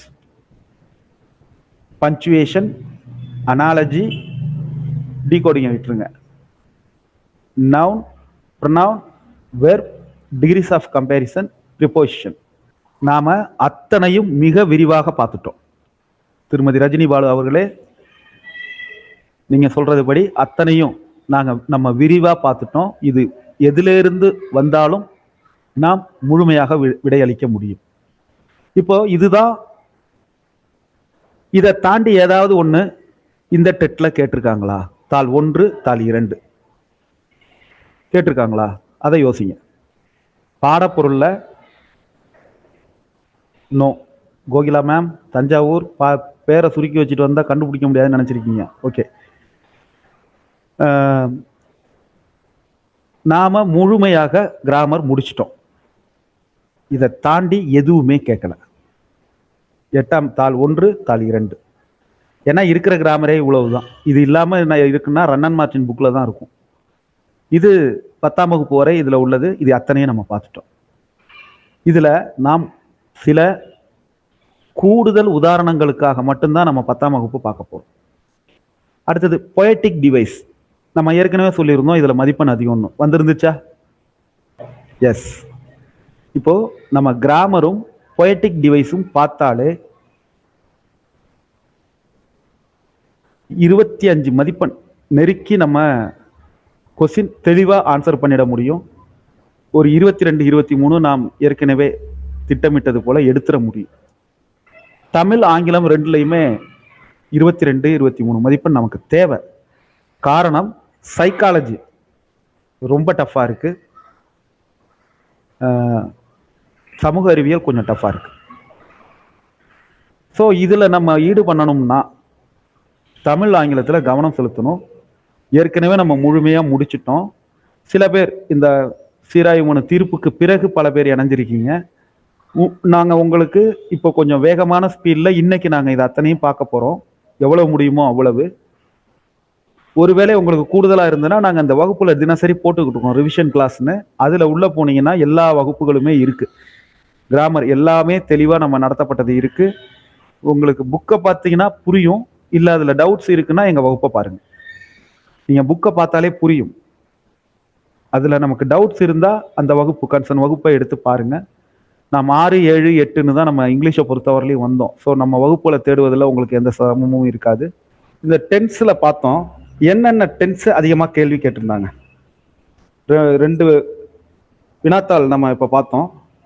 அதில் 2 டென்ஸு தான் அதிகமாக கேட்டிருந்தாங்க. நான் உங்களுக்கு நம்ம ஏற்கனவே சொல்லியிருக்கோம், நிறைய டென்ஸ் இருந்தாலும் கூட 2 டென்ஸு தான் மிக அதிகமாக கேள்வியாக வரக்கூடிய வாய்ப்பு இருக்கு அப்படின்னு சொல்லியிருந்தோம். எது? Present perfect. Okay, present perfect, continuous. Realme உங்கள் பேர் இருந்தால் கூட சொல்லியிருக்கலாம், ரியல்மின்னு சொல்ல வேண்டியதாயிட்டு. Present perfect continuous. அதே போல் பாஸ்ட் பர்ஃபெக்ட், அடுத்தது பாஸ்ட் பர்ஃபெக்ட் கண்டினியூவஸ். இதில் நம்ம தெளிவாக இருக்கணும். இது ரொம்ப அவசியமானது. ஒரு நிமிஷம் இருங்க, தேடி எடுத்துக்கிறேன் எங்கே இருக்குன்ட்டு. உதாரணங்கள் நம்ம புக்கில் வரும்போது பார்ப்போம். இப்பயே நான் சொல்லிடுறேன். இப்போ ப்ரெசன்ட் பர்ஃபெக்ட் அப்படின்னா ஒரு ஒரு செயல் நம்ம செய்கிறோம் அது அப்படின்னா அதனுடைய முடிவு அதை சொல்ற விஷயம் ப்ரெசன்ட் பர்ஃபெக்ட். ஹேவ் பாஸ்ட் அப்படின்னா அதனுடைய முடிவை தான் அது சொல்லுது. ஆனால் ப்ரெசன்ட் பர்ஃபெக்ட் கண்டினியூவஸ் அப்படின்னா அது எவ்வளவு காலமாக நடந்துகிட்டு இருக்கு, எவ்வளவு நேரமாக நடந்துகிட்டு இருக்கு, அந்த செயலினுடைய ப்ராசஸ் அதை சொல்ற விஷயம்தான் ப்ரெசன்ட் பர்ஃபெக்ட் கண்டினியூவஸ். இதை நம்ம ஞாபகம் வச்சுக்கிறோம். ப்ரெசன்ட் பர்ஃபெக்ட் ஒரு செயலினுடைய முடிவை பற்றி சொல்லக்கூடியது. அதில் அவன் வெற்றி அடைந்து விட்டான், தேர்ச்சி அடைந்து விட்டார், செயல் நடைபெற்று முடிந்து விட்டது. இப்படி ஒரு செயலுடைய முடிவு அல்லது அதனுடைய விளைவு, எஃபெக்ட், ரிசல்ட், இதை சொல்றது ப்ரெசன்ட் பர்ஃபெக்ட். ப்ரெசன்ட் பர்ஃபெக்ட் கண்டினியூஸ்னா அது எவ்வளவு காலமாக நடந்துகிட்டு இருக்கு. இப்போ நம்ம போனதில் பார்த்தோம், 2 கேள்வி வந்திருந்தது. 2க்குமே ப்ரெசன்ட் பர்ஃபெக்ட் கண்டினியூஸாக தான் வந்துருது. நான் கூட ஒன்றில் மாற்றி சொல்லிட்டேன்னு நினைக்கிறேன். அதுவும் ப்ரெசன்ட் பர்ஃபெக்ட் கண்டினியூஸ் தான்.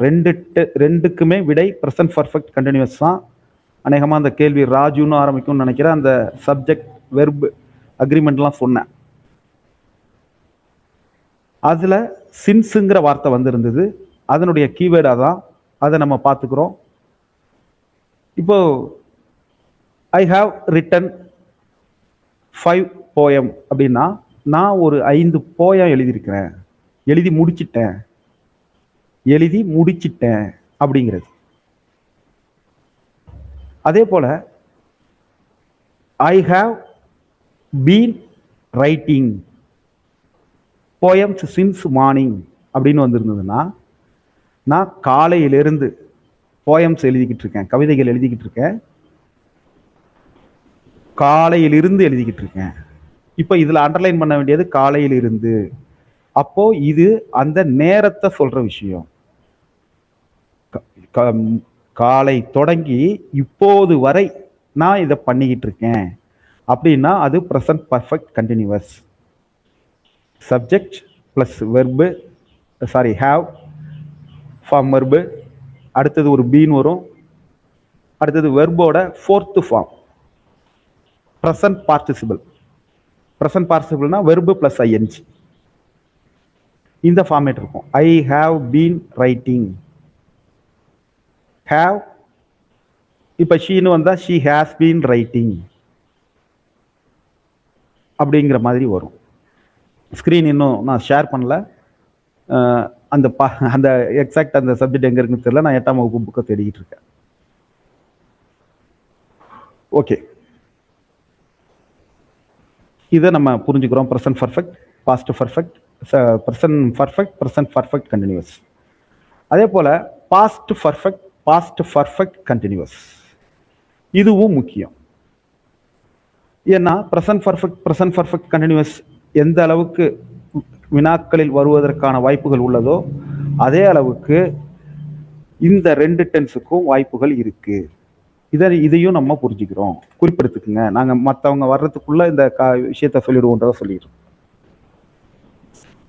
அப்போ ப்ரெசன்ட் பர்ஃபெக்ட்ல என்ன சொன்னோம்? ஒரு செயல் முடிஞ்சிடுச்சு, முழுமையாக முடிந்து விட்டது. ப்ரெசன்ட்லயே அது பாஸ்ட், அது கம்ப்ளீட் ஆயிருக்கும். கம்ப்ளீட் ஆன விஷயத்தை பத்தி சொல்லக்கூடியது, ரிசல்ட்டை சொல்லக்கூடியது.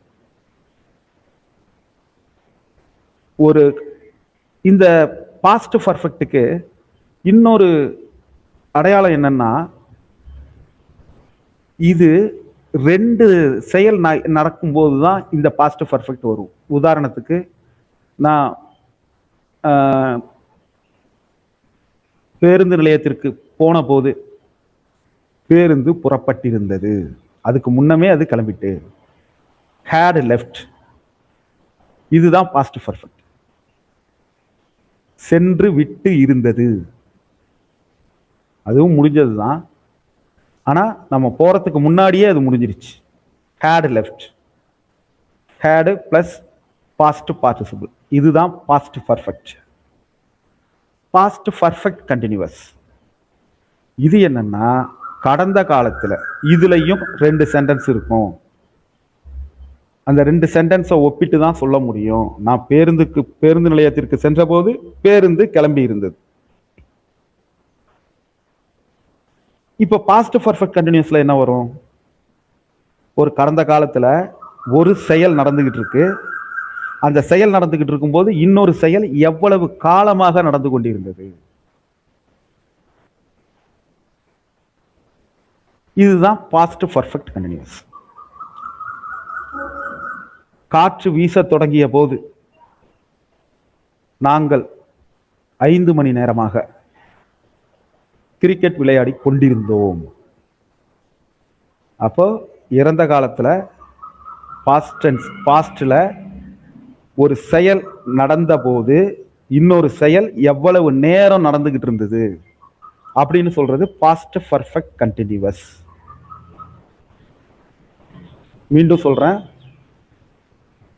மீண்டும் ஒரு முறை சொல்றேன், எல்லாருக்கும் நான் குறிப்புகள் எடுத்துக்கோங்க. பிரசன்ட் பர்ஃபெக்ட் ஒரு செயலினுடைய முடிவு. ஒரு செயல் முழுமையாக முடிந்து விட்டது அப்படிங்கிறதுக்கு சொல்றது. I have created 10 ஏதோ ஒரு கிரியேஷன் 10 டாய்ஸ். நான் ஒரு 10 பொம்மைகள் தயார் செய்து இருக்கிறேன். I have created 10 toys. 10 பொம்மைகள் தயார் செய்து இருக்கிறேன். இது பிரசன்ட் பர்ஃபெக்ட். முழுமையா செஞ்சு முடிச்சிட்ட.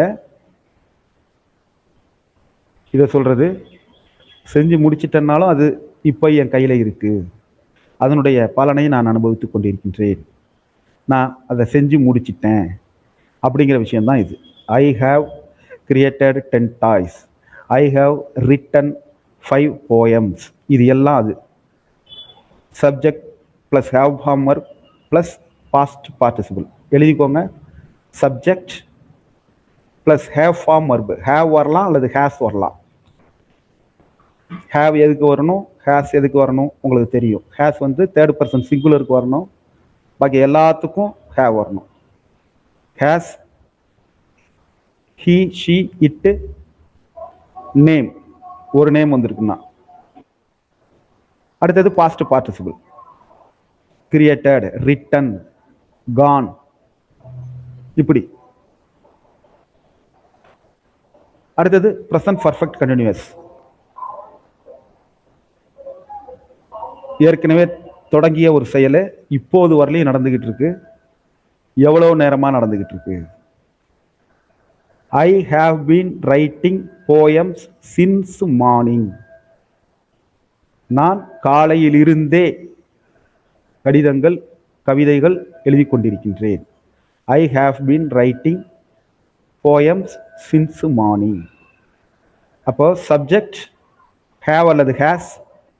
இது பிரசன்ட் பர்ஃபெக்ட் கண்டினியூஸ் டென்ஸ். எழுதிக்கோங்க. Present perfect continuous tense.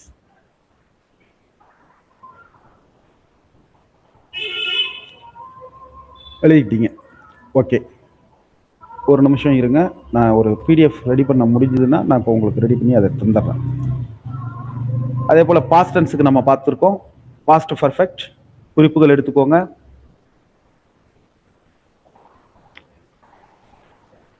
had left வரும்.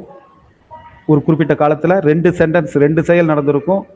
அதில் ஒரு செயல் அதுக்கு முன்னாடியே நடந்திருக்கும்.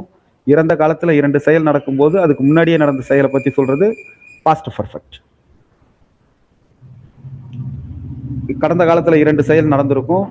அதுல ஒரு செயல் நடக்கும்போது இன்னொரு செயல் எவ்வளவு நேரமா நடந்துகிட்டு இருக்குன்னு சொல்றது பாஸ்ட் பர்ஃபெக்ட் கண்டினியூஸ். ஓகே, இதுக்கு பிடிஎஃப் நான் ரெடி பண்ணி உங்களுக்கு தர்றேன். நாம 8ஆம் வகுப்புக்குள்ள போவோம். மீண்டும் 8ஆம் வகுப்பு பிடிஎஃப் எடுத்துக்கிறேன், இருங்க. யூடியூப்ல பார்த்துக்கிட்டு இருக்கவங்களுக்கு எங்கள் லிங்க் உங்களுக்கு ஏதோ ஒரு வகையில் கிடைச்சிருக்கும். நீங்கள் எங்களுடைய குழுக்களில் இருந்தால் மட்டுமே உங்களுக்கான தொடர் பிடிஎஃப் மெட்டீரியல்ஸ், வினாவிடை தொகுப்பு, சப்போஸ் சில குறிப்புகள் கொடுக்கறதாக இருந்தால் அது எல்லாமே எங்கள் குழுவில் இருந்தால் மட்டுமே முடியும். ஸோ அதுக்கு நீங்கள் பண்ண வேண்டியது, இந்த வகுப்பை இப்போ பிடிஎஃப்ல லைவ்ல பார்த்துக்கிட்டு இருந்தாலோ அல்லது கொஞ்சம் லேட்டாக பார்த்துக்கிட்டு இருந்தாலோ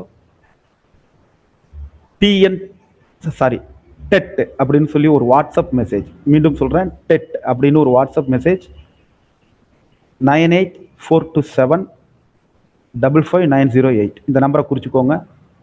9842755908.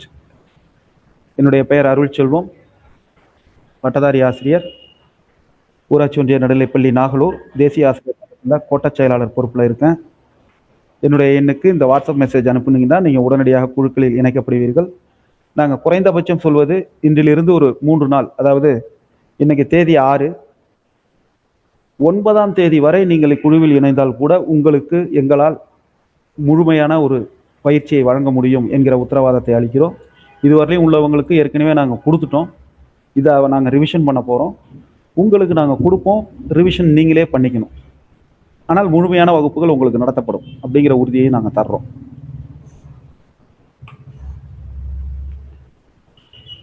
நாம் 8ஆம் வகுப்புக்குள்ளே போகிறோம். பாடப்பிரிவு தாள் 1, 2 எழுதுபவர்களுக்கு த நோஸ் ஜுவல் குறிப்புகள் கொஞ்சம் ஏற்கனவே எடுத்திருப்போம். அந்த குறிப்புகள் எடுத்த நோட்டை நம்ம பிரட்டிக்கிறோம். ஒரு நிமிஷம் தண்ணி குடி.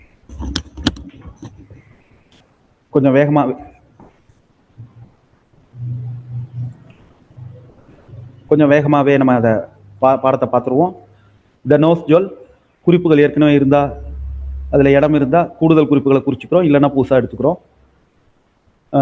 இந்த பாடப்பகுதி எழுதினவங்க வந்து சி ராஜகோபாலாச்சாரி, ராஜாஜி அப்படின்னு சொல்லக்கூடிய நம்முடைய கவர்னர் ஜெனரலாக இருந்தவர்.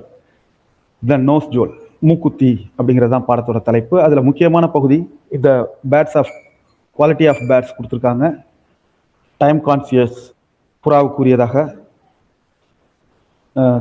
சேவல் படம் கொடுத்துருக்காங்க. அரைஸ் அண்ட் அவேக், சீக்கிரம் எந்திரிக்கிறது. பி அண்ட் ஏர்லி ரைசர், இந்த நான் மவுஸ் வச்சிருப்பேன் பாருங்க, இந்த பகுதியில் கொடுத்துருப்பாங்க. காகம், யூனிட்டி, டீம் ஒர்க். அதே போல அடுத்தது ப்ரீனிங். ப்ரீனிங்னா இந்த அழகால கோதி விடுறது. ஒவ்வொரு அழகையும் கோதி விடும். சில பறவைகள் கோதிக்கிட்டு இருக்கும் இல்லையா, அது க்ரூம் யுவர் செல்ஃப் அப்படிங்கிறது தான் இதுக்கு விடையாக வரும். ப்ரீனிங்னா தன்னைத்தானே அழக கோதிக்கொள்வது. அடுத்தது ஃபோகஸ், பருந்துக்கு கொடுத்துருக்காங்க. கான்சன்ட்ரேட்டுங்கிற அந்த குவாலிட்டி. அடுத்தது கிளீன்லினஸ், ஒரு பறவை குளிக்கிற படத்தை காட்டியிருக்காங்க. கீப் யுவர் செல்ஃப் கிளீன் அப்படிங்கிறத பார்த்துருக்காங்க, அது பொருந்தும். ஓகே, இந்த பாடத்தை நம்ம பார்க்குறோம். ராமையா ஒரு எளிய மனிதர், அந்த ஊரில் இருக்காரு. கதையை சொல்கிறேன், கேட்டுக்கோங்க. முக்கியமான வார்த்தைகளும் நான் சொல்லிடுறேன். அவர் தன்னுடைய ஒய்ஃபோட டைல்டு ரூஃப், ஓடு போட்ட வீட்டில், டைல்டு ரூஃப்னா கூரை வந்து ஓடுகளால் வேயப்பட்டது, அதில் இருக்காங்க. அவர் வந்து பணக்காரர் கிடையாது, ஆனால் அவருடைய குடும்பத்தை பார்த்து கொள்ளக்கூடிய அளவுக்கு இருக்காரு. 2 குருவிகள் அவங்க வீட்டில் ஒரு நெஸ்ட், கூடு கட்டி வசிக்குது.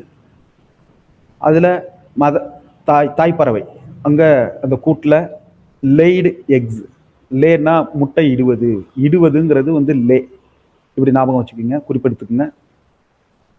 ஆண் பறவை, மேல் ஸ்பேரோ அப்படிங்கிறது ஆண் பறவை. அப்போது அந்த ஆண் பறவை வந்து கேட்குது, எப்போ பார்த்தாலும் இந்த வீட்டில் உள்ள லேடி ஏன் வந்து அந்த வீட்டுக்கார்ட்ட சத்தம் போட்டுக்கிட்டே இருக்கு அப்படிங்கிறது. எனக்கு எப்படி தெரியும் அப்படின்னு அந்த பெண் பறவை சொல்லுது. How am I to know அப்படின்ட்டு. Let us mind our own business, நம்ம வேலையை பார்ப்போம்னு சொல்கிறாங்க. You are always self centered, நீ எப்போதுமே உன்னை பற்றி மட்டுமே யோசிக்கிற அப்படின்னு சொல்லிட்டு அந்த மேல் ஸ்பேரோ, ஆண் பறவை, should we not help this poor Ramaiah, நாம ஏன் இந்த ஏழை ராமையாவுக்கு உதவக்கூடாதுன்ட்டு. அந்த ஃபீமேல் ஸ்பேரோ வந்து let me see what help you can do for him, உன்னால் என்ன ஹெல்ப் பண்ண முடியும்னு நானும் பார்க்குறேன் அப்படின்னு சொல்லுது. இந்த டிஸ்டைன்கிற வார்த்தை முக்கியமான வார்த்தை. அதுக்கு அர்த்தத்தை நம்ம பார்த்துக்கிறோம். தமிழில் உள்ளதை விட ஃபீலிங் ஆஃப் கண்டென்ட். கண்டம் அப்படின்னா என்ன சொல்லுவோம்? அதை நம்ம ஒரு திட்டுற மாதிரி அல்லது அதை மறுக்கிற மாதிரி. அவர் சொல்றத அப்படியே எதிர்ப்பு தெரிவிக்கிறது அல்லது மறுக்கிற மாதிரி, அவமதிப்பு செய்கிற மாதிரி, கண்டிக்கிற மாதிரி. இதுதான் டிஸ்டைன். அது மாதிரி சொல்லுது. ஓகே, நம்ம வேலையை நம்ம பார்ப்போம். இப்போதைக்கு பூனை நம்ம கூட்டுக்கிட்ட வரல, அதுதான் நமக்கு சந்தோஷம் அப்படின்னு சொல்லிக்கிட்டு இருக்கு. ஏதோ ஒரு இடத்துல அந்த சாணக்குவியலில் ஒரு வைர மூக்குத்தி கிடக்கு. ஆண் பறவை எடுத்துகிட்டு வந்து அந்த கூட்டில் வைக்குது. இந்த பாத்தியா உனக்கு வேணுமா, உனக்கு பிடிச்சிருக்கான்னு கேட்குது. பெண் பறவை சொல்லுது, இதை வச்சுட்டு நான் என்ன பண்ண போகிறேன், இந்த வைர மூக்குத்தியை வச்சுக்கிட்டு நான் என்ன பண்ண போகிறேன் அப்படின்னு சொல்லுது. போய் கொஞ்சோண்டு கிரப் எடுத்துகிட்டு வா, புழுக்கள் அதை எடுத்துகிட்டு வா, நம்ம குஞ்சுகள் பசியாக இருக்குது அப்படின்னு சொல்லுது.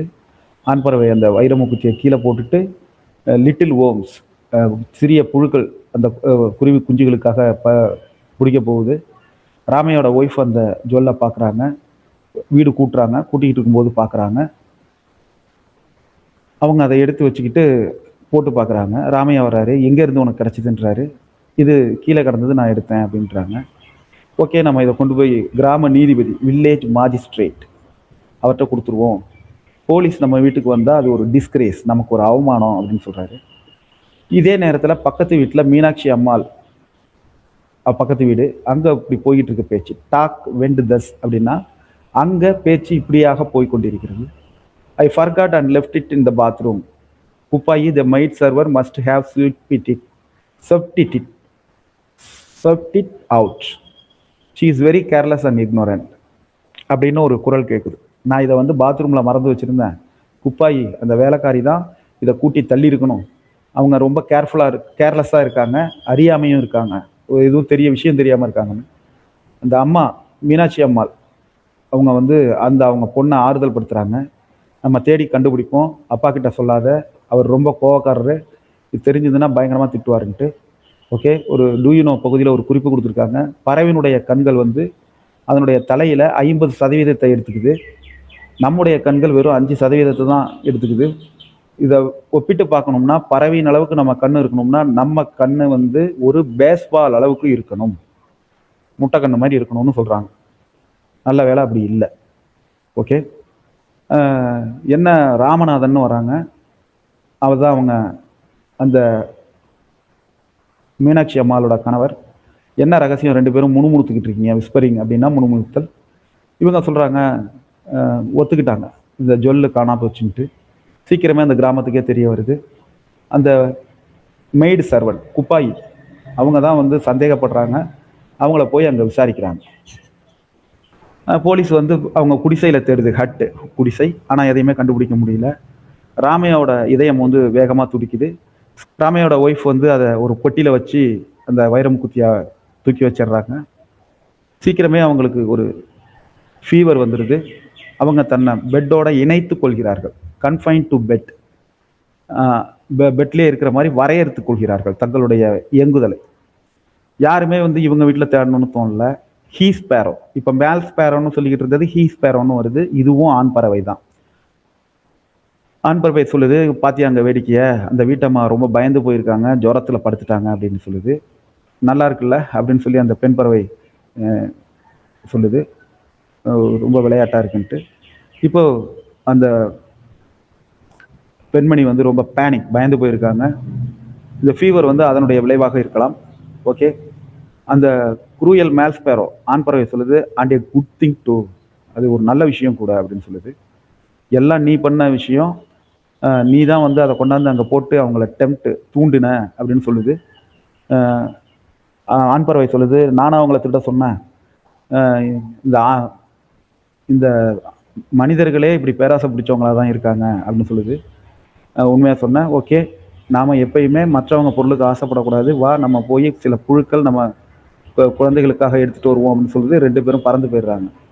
ராமையா வந்து அவங்க ராமையாவும் அவருடைய ஒய்ஃபும் ரெஸ்ட் ஆஃப் லைஃப், ரெஸ்ட்னா மீதமுள்ள, மிச்சமுள்ள அப்படின்னு அர்த்தம். இந்த இடத்துல மீதமுள்ள வாழ்க்கையை என்ன பண்ணுறாங்கன்னா பயத்திலேயே பிடிபட்டு விடுவோம் என்ற பயத்திலே கழிக்கிறாங்க.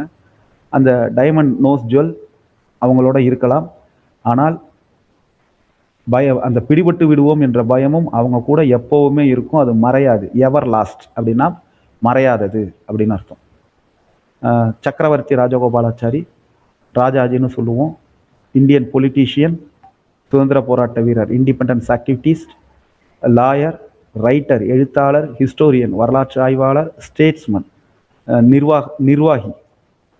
ராஜகோபாலாச்சாரி வந்து தொரப்பள்ளிங்கிற கிராமம், கிருஷ்ணகிரி டிஸ்ட்ரிக்ட்ல பிறந்திருக்காங்க. Last governor general of India. India சுதந்திரம் அடையும் போது 1950 ரிபப்ளிக் ஆகும்போது அவங்க ஃபர்ஸ்ட் இந்தியன் பார்ன் கவர்னர் ஜெனரலா அப்போ இருந்தாங்க. அதுக்கப்புறம் பல போஸ்ட் அவங்க வசிச்சாங்க. அவங்க இந்தியன் நேஷனல் காங்கிரஸ் அதனுடைய தலைவராக இருந்திருக்காங்க. பிரீமியர் ஆஃப் மெட்ராஸ் பிரசிடென்சி அதில் இருந்திருக்காங்க. சென்னை மெட்ராஸ் மாகாணம் அதனுடைய பிரீமியராக இருந்திருக்காங்க. பிரீமியர்னா அப்போ இருந்த முதலமைச்சர் பொறுப்புக்கு பிரீமியர்னு பேர். அதே போல் கவர்னர் ஆஃப் வெஸ்ட் பெங்கால்,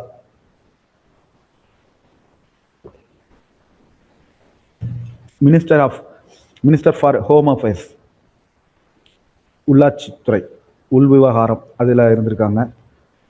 அதே போல் Indian union and chief minister of Madras ஸ்டேட்டாகவும் அவங்க இருந்திருக்காங்க.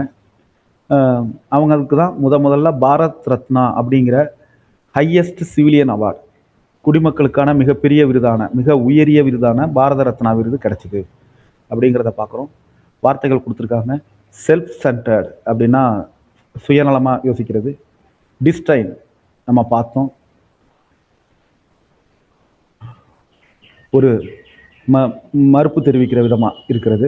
அடுத்தது மக் ஹீப், பைல் ஆஃப் டங், அதாவது ஒரு குப்பை, சாண குப்பை அப்படிங்கிற மாதிரி. கிரப், ஃபுட்டு. அடுத்து மேஜிஸ்ட்ரேட் அப்படிங்கிறது ஒரு லிமிட்டட் அத்தாரிட்டிக்குள்ளே இருக்கக்கூடிய நீதிபதி. டிஸ்கிரேஸ், டிஸ்ஆனர், அவமானம். இக்னோரண்ட், அனவேர், ஒரு அறியாமை. கன்சோல்டு, கம்ஃபோர்டட், ஆறுதல் படுத்துதல். கன்சோல்டுனா ஆறுதல் படுத்துதல். சஸ்பெக்டட், சந்தேகப்படுதல், இவங்க தான் காரணமாக இருப்பாங்கன்னு சந்தேகப்படுறது. ஃப்ளட்டர், நம்ம பார்த்தோம், இந்த ஃப்ளட்டருங்கிற ஒரு வார்த்தை நமக்கு வெர்பா அப்படின்னு வந்திருந்தது, வினாவில் வந்திருந்தது, கவனிச்சிருப்பீங்க. எல்ஒயை வச்சு நம்ம அட்வர்ப் கண்டுபிடிச்சோம் இல்லையா, அதில் இந்த ஃப்ளட்டருங்கிற வார்த்தை வெர்புக்கு வந்திருந்தது. To flap or wave quickly but irregularly. Flap துடிக்கிறது, அடிச்சுக்கிறது. வேவ் குயிக்லி அலையடிக்கிற மாதிரி அடிச்சுக்கிறது. இர்ரெகுலர்லி அப்படின்னு பார்க்குறோம், ஒரு இர்ரெகுலராக படபடன்னு அடிச்சுக்கிறது. ஃப்ளட்டர். கம்ஃபைன், வரையறுத்து கொள்ளுதல். Panic, frightened. க்ரூயல், இந்த வார்த்தையும் அதில் வந்திருந்தது, நம்ம பார்க்குறோம். ஏன் இந்த பாடத்தை நடத்துகிறோம் முழுமையாக அப்படின்னா இதுக்காக தான். இந்த பொருளை, இந்த பாடப்பொருளை, இந்த கிளாசரி பார்க்கறதுனுடைய அர்த்தமும் அதுதான். பேனிக், ஃப்ரைட்டன்ட் அட்ஜெக்டிவாக இருக்குது. க்ரூயல் இதுவும் அட்ஜெக்டிவ். அதனால இந்த நம்ம வார்த்தையை பார்க்கும்போதே இந்த பிராக்கெட்டில் உள்ளதையும் பார்த்துக்குங்க. ஒருவேளை வரலாம், வந்திருக்கு, வரலாம். க்ரூயல்ங்கிறது மெர்சிலஸ், இரக்கமற்ற தன்மை. கிரேவ்லி, ஒரு சீரியஸ் மேனர் அப்படிங்கிறத நம்ம பார்க்குறோம். இது அட்வர்ப். ஓகே, நன்றி. அதுக்கடுத்தது இந்த வார்த்தைகள் இதெல்லாம் நம்ம எழுதிட முடியும். இன்டீடு, இதை நம்ம இந்த கேள்வியும் வந்திருந்தது. இன்டீடு அப்படின்னா என்ன அப்படிங்கிறதையும் வந்திருந்தது. இன்ஃபேக்ட், இந்த இடத்துல வெக்காபுலரி. ஹோமோஃபோன் நம்ம பார்த்துருக்கோம், மீண்டும் மீண்டும் பார்க்குறோமேன்னு ஏற்கனவே வகுப்புகளை 2 வாட்டி நடத்தியிருக்கோம். மீண்டும் மீண்டும் நடத்துகிறோன்னு யோசிச்சுக்காதீங்க. இது உங்களுக்கானதல்ல, புதிதாக இணைந்தவர்களுக்கு. நம்மை பொறுத்தவரை இணையும் ஒவ்வொருவருக்கும் முழுமையான தகவல்கள் சொல்ல வேண்டும். அவங்க தாமதமாக இணைந்திருக்கலாம், ஆனால் அவர்களுக்கான செய்தியை தர வேண்டிய கடமை எங்களுக்கு உள்ளது. அந்த வகையில் ஹோமோஃபோன் அப்படிங்கிறது கொஞ்சம் நிதானமான வேகத்தில் தான் போகிறேன்னு நினைக்கிறேன். நீங்கள் கொஞ்சம் குறிப்புகள் எடுத்துக்கோங்க. ஹோமோஃபோன், ஹோமோன்னா சேம்னு அர்த்தம். இது அறிவியல் பூர்வமாக பல இடத்துல இந்த ஹோமோங்கிற வார்த்தையை நம்ம பயன்படுத்துவோம். ஆங்கிலத்தில் ஹோமோன்னா அந்த கிரீக், லட்டின் அந்த ரூட் வேர்ட்ல இருந்து வந்ததுங்கிறது. இது சேம்னு அர்த்தம். ஃபோன்னா தெரியும், ஓசை. ஃபோனிக், ஃபோனட்டிக், இதனுடைய ரூட் வேர்டு இதிலேருந்து வந்தது தான் ஃபோன். ஹோமோஃபோன் அப்படின்னா same pronunciation. Different spelling, different origin, மூலம், தோற்றம். அப்போ சேம் உச்சரிப்பு மட்டும்தான் இருக்கும், ஸ்பெல்லிங் வேற வேறையா இருக்கும், அதனுடைய தோற்றம் வேற வேறையா இருக்கும், அதனுடைய அர்த்தம் வேற வேறையா இருக்கும். இப்போ NEW நியூ, KNEW நியூ, ரெண்டுமே வேற வேற, ஆனா உச்சரிப்பு ஒண்ணுதான், நியூ தான். HOLE ஹோல், துளைன்னு அர்த்தம். WHOLE ஹோல், முழுமையான, அனைத்து அப்படின்னு அர்த்தம், எல்லா அப்படின்னு. KNIGHT நைட், வீரன்.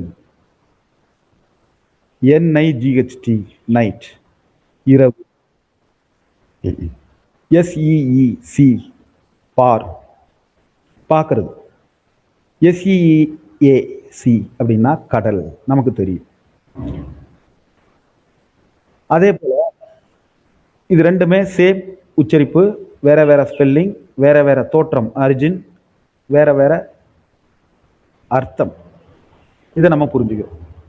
அடுத்து இங்க ஒரு 5 கொடுத்துருக்காங்க. இதுல நம்ம ஆன்சர்லாம் பார்க்க வேண்டாம், அர்த்தத்தை தெரிஞ்சுப்போம். இப்படிதான் ஒரு சென்டென்ஸ் கொடுத்துருப்பாங்க, அதுல எது வரும் அப்படின்னு கேட்பாங்க, அல்லது எந்த பேர் கரெக்டா பொருந்தும்னு கேட்பாங்க. அலவுட், சத்தமாக பேசுறது. முதல்ல உள்ள அலவுட் சத்தமாக, சத்தம் போடுறது. லவுடு, லவுடு ஸ்பீக்கர்னு சொல்றோம்ல, அலவுடு அதேதான். அலவுடு அனுமதிக்கிறது. அடுத்தது ப்ளூ, நீலம்னு அர்த்தம், நீல வண்ணம், அட்ஜெக்டிவ். ப்ளூ அப்படின்னா ப்ளோவோட பாஸ்ட் டென்ஸ், ப்ளூ. ஊதுதல் அப்படின்னு அர்த்தம். மீட், இன்னைக்கு சனிக்கிழமை, மீட்னா இறைச்சி. அடுத்தது MELROLL ரோல், பே ரோல் அப்படிங்கிறதெல்லாம் இதில் தான் வரும். பதிவு, வரிசை எல்லாம் இதுதான். அடுத்தது SCENE சீன், காட்சி, ஒரு நவுன். SEEN சீன், சி அதோட தேர்ட் ஃபார்ம், பாஸ்ட் பார்ட்டிசிபிள். இதை நம்ம ஞாபகம் வச்சுக்கிறோம். இப்போ எது பொருந்தும்னு பார்க்குறோம். Every morning my father likes to look at the dew on the grass. இது ரெண்டுமே டியூ தான். எந்த டியூ? இந்த டியூ. இதுதான் பனித்துளின்னு அர்த்தம். இந்த டியூ பனித்துளின்னு அர்த்தம்.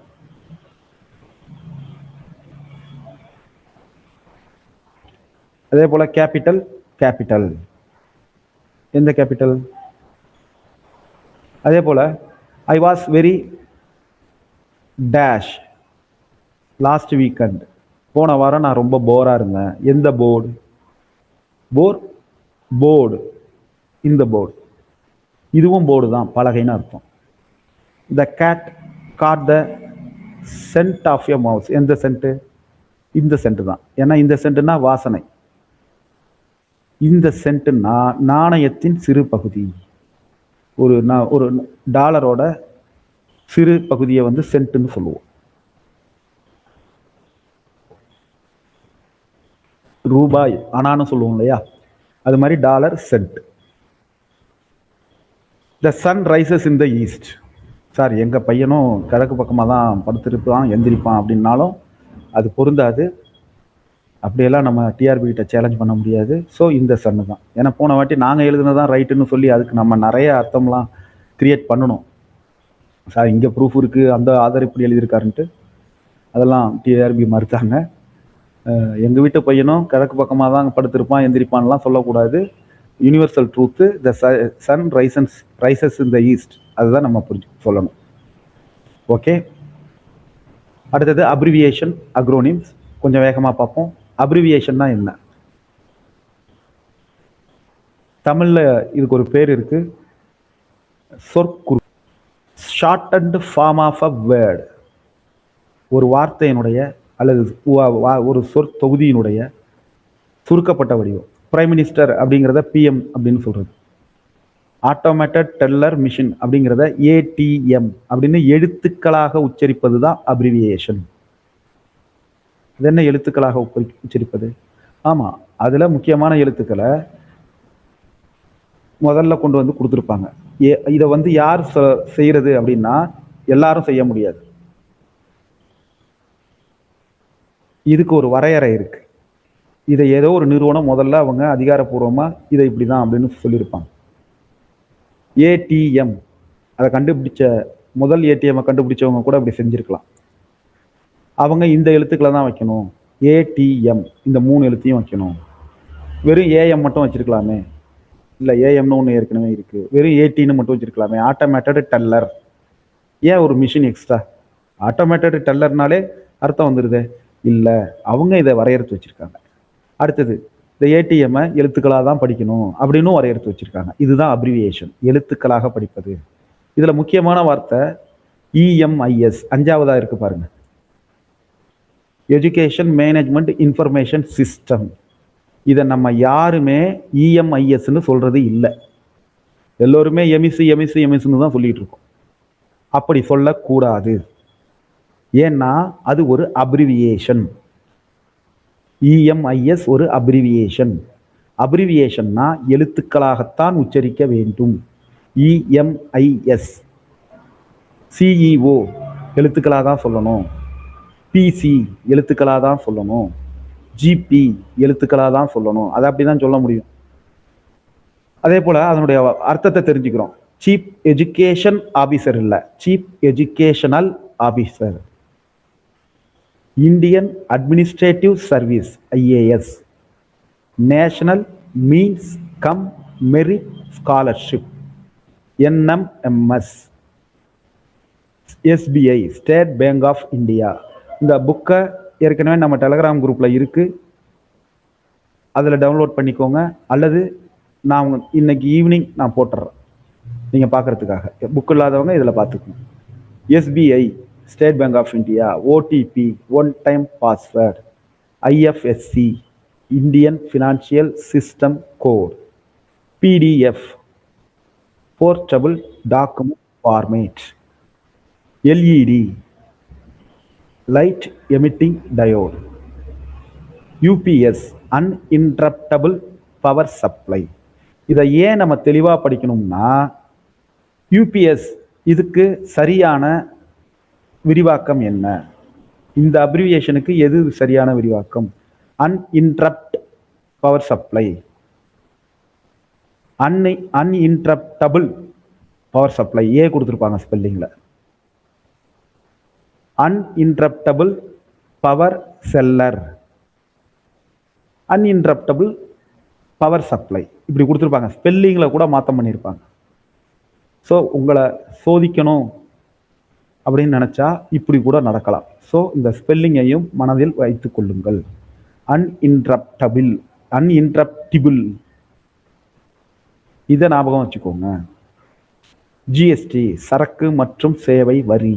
குட்ஸ் அண்ட் சர்வீசஸ் டாக்ஸ், ரெண்டுலேயுமே எஸ் வரும். Goods services, goods and service tax நம்ம சொல்லிக்கிட்டு இருப்போம். இல்லை, குட்ஸ் அண்ட் சர்வீசஸ் டாக்ஸ், அதை ஞாபகம் வச்சுக்கிறோம். அடுத்தது அக்ரோனிம். அக்ரோனிம்னா என்ன? அக்ரோனிம்னா அப்ரிவியேஷன் மாதிரி ஒரு வார்த்தையையோ, ஒரு நீண்ட இரண்டு வார்த்தைகளையோ, ஒரு ஃப்ரேஸையோ அதனுடைய முதல் எழுத்துக்கள்ல இருந்து தொகுத்து வச்சிருப்போம். ஆனால் இதை இப்படி வார்த்தையா படிக்கணும்னு சொல்லி அவங்களே வரையறுத்து வச்சிருப்பாங்க. நார்த் அட்லாண்டிக் ட்ரெட்டி ஆர்கனைசேஷன் அவங்களே என்ன பண்ணிட்டாங்க, இதை சுருக்கி NATOன்னு போட்டு இதை நேட்டோன்னு சொல்லலாம்னு அவங்க டிக்ளேர் பண்ணிட்டாங்க. அதை நீங்க நேட்டோன்னே சொல்லலாம். அப்ரிவியேஷன் மாதிரி NATOன்னு சொல்ல தேவையில்லை, நேட்டோன்னு சொல்லலாம். இதுதான் அக்ரோனிம். இதுதான் அக்ரோனிம். ஓகே, 470 பேர், 530 பேர்ல 50 பேர் அவுட்டு. ஓகே, அடுத்தது இதை நம்ம வார்த்தையா உச்சரிக்கலாம். ஆவடி, சென்னையில் இருக்கக்கூடிய armoured vehicles and ammunition depot of India. Armoured vehicle, நம்ம அந்த பீரங்கி டேங்க் சொல்லுவோம் இல்லையா, அது தயாரிக்கக்கூடிய இடம். அந்த இடத்துக்கு இப்படி ஒரு பேர். இதை சுருக்கி தான் ஆவடின்னு அவங்க சொன்னாங்க. அது இப்போ பேர் ஆயிடுச்சு, தமிழ் வார்த்தை ஆயிடுச்சு. ஆவடி அப்படிங்கிறது தமிழ் வார்த்தையாகவே மாறிவிட்டது. ஆனால் அது ஒரு அக்ரோனிம். அக்ரோனிம்னா என்ன? ஒரு நீண்ட ஃப்ரேஸு, அதில் முதல் எழுத்து, அதை சுருக்கி ஒரு வார்த்தையாக உச்சரிப்பது. இஎம்ஐஎஸ் அது எழுத்துக்களாக உச்சரிப்பது. சிஓ எழுத்துக்களாக உச்சரிப்பது. ஹெச்எம் எழுத்துக்களாக உச்சரிப்பது. ஏஹெச்எம் எழுத்துக்களாக உச்சரிப்பது. எஸ்ஜிடி எழுத்துக்களாக உச்சரிப்பது. பிடி எழுத்துக்களாக உச்சரிப்பது. NEET acronym. ஏன்னா அதை NEETன்னு படிக்க மாட்டோம், நீட்னு படிப்போம். அக்ரோனிம். டெட், டெட்டுங்கிறது அக்ரோனிம் ஆயிடுச்சு. ஆனால் டிஎன் டெட்டுங்கிறது அப்ரிவியேஷன் தான், வார்த்தையா படிக்கிறோம். SIM, subscriber identification module.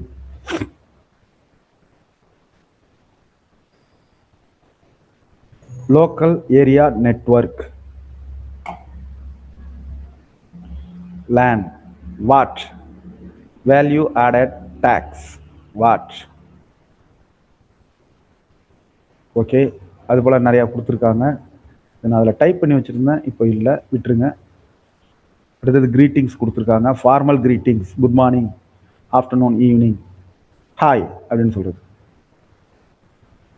இப்போ ஃபார்மல்ங்கிறது நம்ம ஹெச்எம்கிட்ட சொல்கிறது ஃபார்மல். ரெண்டு ஸ்டூடெண்ட் அவங்களுக்குள்ள பேசிக்கிறது இன்ஃபார்மல். இப்போ ஹாய்னு அந்த பசங்களுக்குள்ள பேசிப்பாங்க, அது இன்ஃபார்மல். நம்ம ஃபார்மலாக தான் பேசுவோம். ஒரு பி ஓட்டையோ ஒரு சி ஓட்டையோ ஃபார்மலாக பேசுவோம். இதை நம்ம பயன்படுத்திக்கிறோம். ஹவ் ஆர் யூ, ஹாய், ஹவுட்ஸ் கோயிங் அப்படிங்கிறது இன்ஃபார்மல். அப்படி நம்ம போய் ஒரு அதிகாரிகிட்ட கேட்க முடியாது, அலுவலர்கிட்ட. Good to see you, what's up, informal. இதை நம்ம கவனத்தில் வச்சுக்கிறோம். இப்போ இரண்டு நண்பர்களுக்கு இடையே எப்படி வேணாலும் போகலாம், வாட்ஸ்அப், நத்திங் மச் அப்படின்ட்டு. ஆனால் ஃபார்மல் தெளிவாக இருக்கணும். இதை நம்ம பார்க்குறோம். Okay, informal greetings, it's great to see you, long time no see, இதெல்லாம் பார்க்குறோம். Formal greeting, it was a pleasure to see you, goodbye, good night, இதெல்லாம் ஓகே. தென் ஃபார்மல் லெட்டர், நிச்சயமாக லெட்டர் எழுத சொல்ல மாட்டாங்க.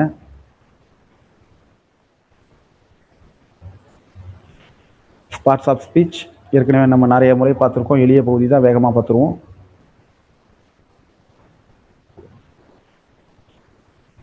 நவுன். நவுன்னா ஒரு பர்சன், ஒரு பிளேஸ், ஒரு திங், அதோட பெயர். அக்பர் ஒரு பர்சனோட பேர். சென்னை ஒரு இடத்தோட பேர். கம்ப்யூட்டர் ஒரு திங்கோட பேர். டாக் ஒரு அனிமலோட பேர். அப்போ பெயர் சொல். நவுன்கிறது ஏதோ உன்னோட பேர். அதுக்கு எதிர்பக்கம் ப்ரொனவுன் அப்படின்னு இருக்கு. ப்ரொனவுன் அப்படின்னு இருக்கு. ப்ரொனவுன் அப்படின்னா நவுனுக்கு பதிலாக யூஸ் பண்ணக்கூடிய வார்த்தை. அது என்ன நவுனுக்கு பதிலாக? ஃபர்ஸ்ட் சென்டென்ஸில் ரமேஷ்னு சொல்லியிருக்கோம், அடுத்த சென்டென்ஸில் அவன்னு சொல்லுவோம், ஹீ அப்படின்ட்டு. அப்போ ரமேஷ்ங்கிற நவுனுக்கு பதிலாக ஹீங்கிற ப்ரொனவுனை யூஸ் பண்ணுறோம். கலாங்கிற நவுனுக்கு பதிலாக ஷீங்கிற ப்ரொனவுனை யூஸ் பண்ணுறோம். எலிஃபன்ட்ங்கிற நவுனுக்கு பதிலாக இட்டுங்கிற ப்ரொனவுனை யூஸ் பண்ணுறோம். ஸ்டூடெண்ட்ஸ் அப்படிங்கிற நவுனுக்கு பதிலாக தேங்கிற ப்ரொனவுனை யூஸ் பண்ணுறோம். இப்படி நவுனுக்கு பதிலாக பயன்படுத்தக்கூடியது ப்ரொனவுன். இதில் நிறைய வகை இருக்குது, இந்த பாடத்திலே பின்னாடி பார்க்குறோம். வெர்ப். வெர்புன்னா ஒரு ஆக்ஷன் அல்லது ஸ்டேட். அந்த ஸ்டேட்னா என்ன? பீஃபார்ம் வெர்பு எல்லாம் ஸ்டேட். ஆம், இஸ், ஆர், வாஸ், வேர், இது எல்லாம் ஸ்டேட், நிலை. ஆக்ஷன், கம், வா, போ, படி, எழுது, இது எல்லாம் ஆக்ஷன். அப்போ ஒரு வினைச்சொல், அதை நம்ம ஞாபகம் வச்சுக்கிறோம். அட்வெர்ப். அட்வெர்ப்னா ஒரு வெர்பை மாடிஃபை பண்ணுறது.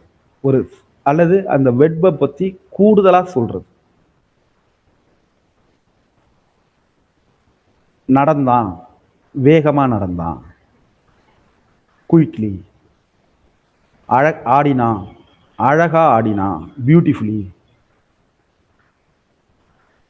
பேசினான், புத்திசாலித்தனமாக பேசினான். இந்த ஆக ஆக ஆக அப்படின்னு ஒரு செயல் நடக்குதுன்னா அதுக்கு முன்னாடி ஓடினான், வேகமா ஓடினான், வேகமாக ஓடினான், பாடினான், அழகாக பாடினான், எழுதினான், தெளிவாக எழுதினான், லெஜிபிலி. இப்படி இந்த ஆக போடுறோம் இல்லையா, இது எல்லாம் அட்வர்ப். வெர்பை பத்தி கூடுதலா சொல்றது. ஒரு செயல் நடக்குது, எப்படி நடக்குது? அவன் நடந்தான், எப்படி நடந்தான்? வேகமா நடந்தான். எப்படி நடந்தான்? மெதுவா நடந்தான். அவன் பாடினான், எப்படி பாடினான்? அழகா பாடினான். அவன் எப்படி பாடினான்? நாராசமா பாடினான். இது எல்லாமே அட்வர்பு தான், இந்த ஆக அப்படின்னு சொல்றது. இதை நம்ம புரிஞ்சுக்கிறோம். அடுத்தது அட்ஜெக்டிவ். அட்ஜெக்டிவ்னா என்ன? ஒரு நவுனை, இப்ப வெர்பை பத்தி கூடுதலா சொல்றது அட்வர்ப். நடந்தான், வேகமாக நடந்தான். அட்ஜெக்டிவ்ங்கிறது நவுனை பத்தி கூடுதலா சொல்றது.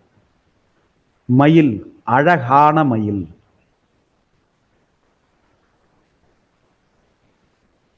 இது போல சொல்றது. புத்திசாலித்தனமான, இன்டெலிஜென்ட். புத்திசாலித்தனமான, கிளவர். சிறிய பறவை, சிறிய பறவை. பறவை, புத்திசாலித்தனமான பறவை. பறவை, மோசமான பறவை. பறவை, நல்ல பறவை. பேடு தான் சொல்றான். பறவை ஊர்க்காரவங்க யாரும் கோச்சிக்காதீங்க. அடுத்தது ஹானஸ்ட், நேர்மையான பறவை. சம், சில பறவை. கிரேட், பெரிய பறவை. லார்ஜ், பெரிய அளவில் பெரிய பறவை. பியூட்டிஃபுல், அழகான பறவை. இன்டெலிஜென்ட், புத்திசாலித்தனமான பேட். இப்படி அந்த நவுனை பத்தி விளக்குகிற அல்லது அதை கொஞ்சம் மாற்றி அமைக்கிற ஒண்ணுக்கு பேர் அட்ஜெக்டிவ். நவுனை பத்தி கூடுதலா சொல்றது அட்ஜெக்டிவ், வெர்பை பத்தி கூடுதலா சொல்றது அட்வர்ப். இதை ஞாபகம் வச்சுக்கிறோம். நவுனுக்கு பதிலா வர்றது ப்ரொனவுன், இதையும் ஞாபகம் வச்சுக்கிறோம். இந்த மூணும் ஒன்று, ஒரு வகை. அடுத்தது ப்ரிப்போசிஷன். இந்த ப்ரிப்போசிஷன் என்னன்னா, பொசிஷன்கிற வார்த்தையை ஞாபகம் வச்சுக்கோங்க. ஒரு நவுனுக்கோ ப்ரொனவுனுக்கோ உள்ள ரிலேஷன் அல்லது பொசிஷன், இதை சொல்றது தான் ப்ரப்போசிஷன். எங்க இருக்கு? முன்னாடி இருக்கு, பின்னாடி இருக்கு, மேல இருக்கு, கீழே இருக்கு, வெளியில இருக்கு, உள்ள இருக்கு, கூட இருக்கு, பக்கத்துல இருக்கு, எங்கேயோ இருக்கு, இப்படி சொல்றது ப்ரப்போசிஷன். அதுக்கு உதாரணங்கள் கொடுத்துருக்காங்க. In, of, at, on, by, for. By, அவனால். ஃபார், அவனுக்காக. ஃப்ரம், அவனிலிருந்து. அவுட், அவன் இல்லை. டு ஹிம், அவனுக்கு. அப் டு, அதுவரை. இப்படி ப்ரிப்போசிஷன்னா ஒரு ரிலேஷன்ஷிப் சொல்றது. அடுத்தது கன்ஜக்ஷன், இணைப்பது. எதை இணைப்பது? ஜங்ஷன் அப்படின்னு ஞாபகம் வச்சுக்கோங்க. Conjunction, junction. ஜங்ஷன்னா சேர்ற இடம். ஸ்டேஷன்னா நிக்கிற இடம். ஜங்ஷன்னா பல இடத்துல இருந்து வந்து ஒன்று கூடுற இடம். ஜங்ஷன், கன்ஜக்ஷன் அப்படின்னா ரெண்டு சென்டென்ஸை சேர்க்கிறது, ரெண்டு வார்த்தையை சேர்க்கிறது. And, Raja and Ravi. But, அவன் நல்லவன் தான், ஆனா கெட்டவன். சும்மா நான் உதாரணத்துக்கு சொல்றேன். பட், ஆனா. பிகாஸ், அவன் வென்றான், பிகாஸ் நல்லா படித்தான். ஆர், அவன் 100 மார்க் எடுப்பான் அல்லது 101 மார்க் எடுப்பான். ஆர். ஸோ, அவன் நல்லா படித்தான், அதனால வெற்றி அடைந்தான். ஸோ, ஸ்டில், இதுவரையிலையும் படிக்கலன்னாலும் அவன் பாஸ் ஆயிடுவான். சாரி, ஸ்டில், ஆமா, இதுவரை அப்படிங்கிற அர்த்தம். இஃப், இவன் படித்தால். இணைப்பு சொற்கள். தேங்க்யூ. கன்ஜக்ஷன் அப்படிங்கிறது ஜங்ஷன், இணைப்பு சொற்கள். அடுத்தது இன்டர்செக்ஷன். இது எல்லாமே தமிழில் உள்ளது தான். இடைச்சொல், அட்ஜெக்டிவ் உரிச்சொல், இது எல்லாமே தமிழில் உள்ளது தான். ஆனால் அதில் வேறு பேர். இப்போ அதில் சொன்னேன்னா இங்கிலீஷில் குழப்பம் வந்துருங்கிறதுனால அதை சொல்லாமல் இருக்கேன்.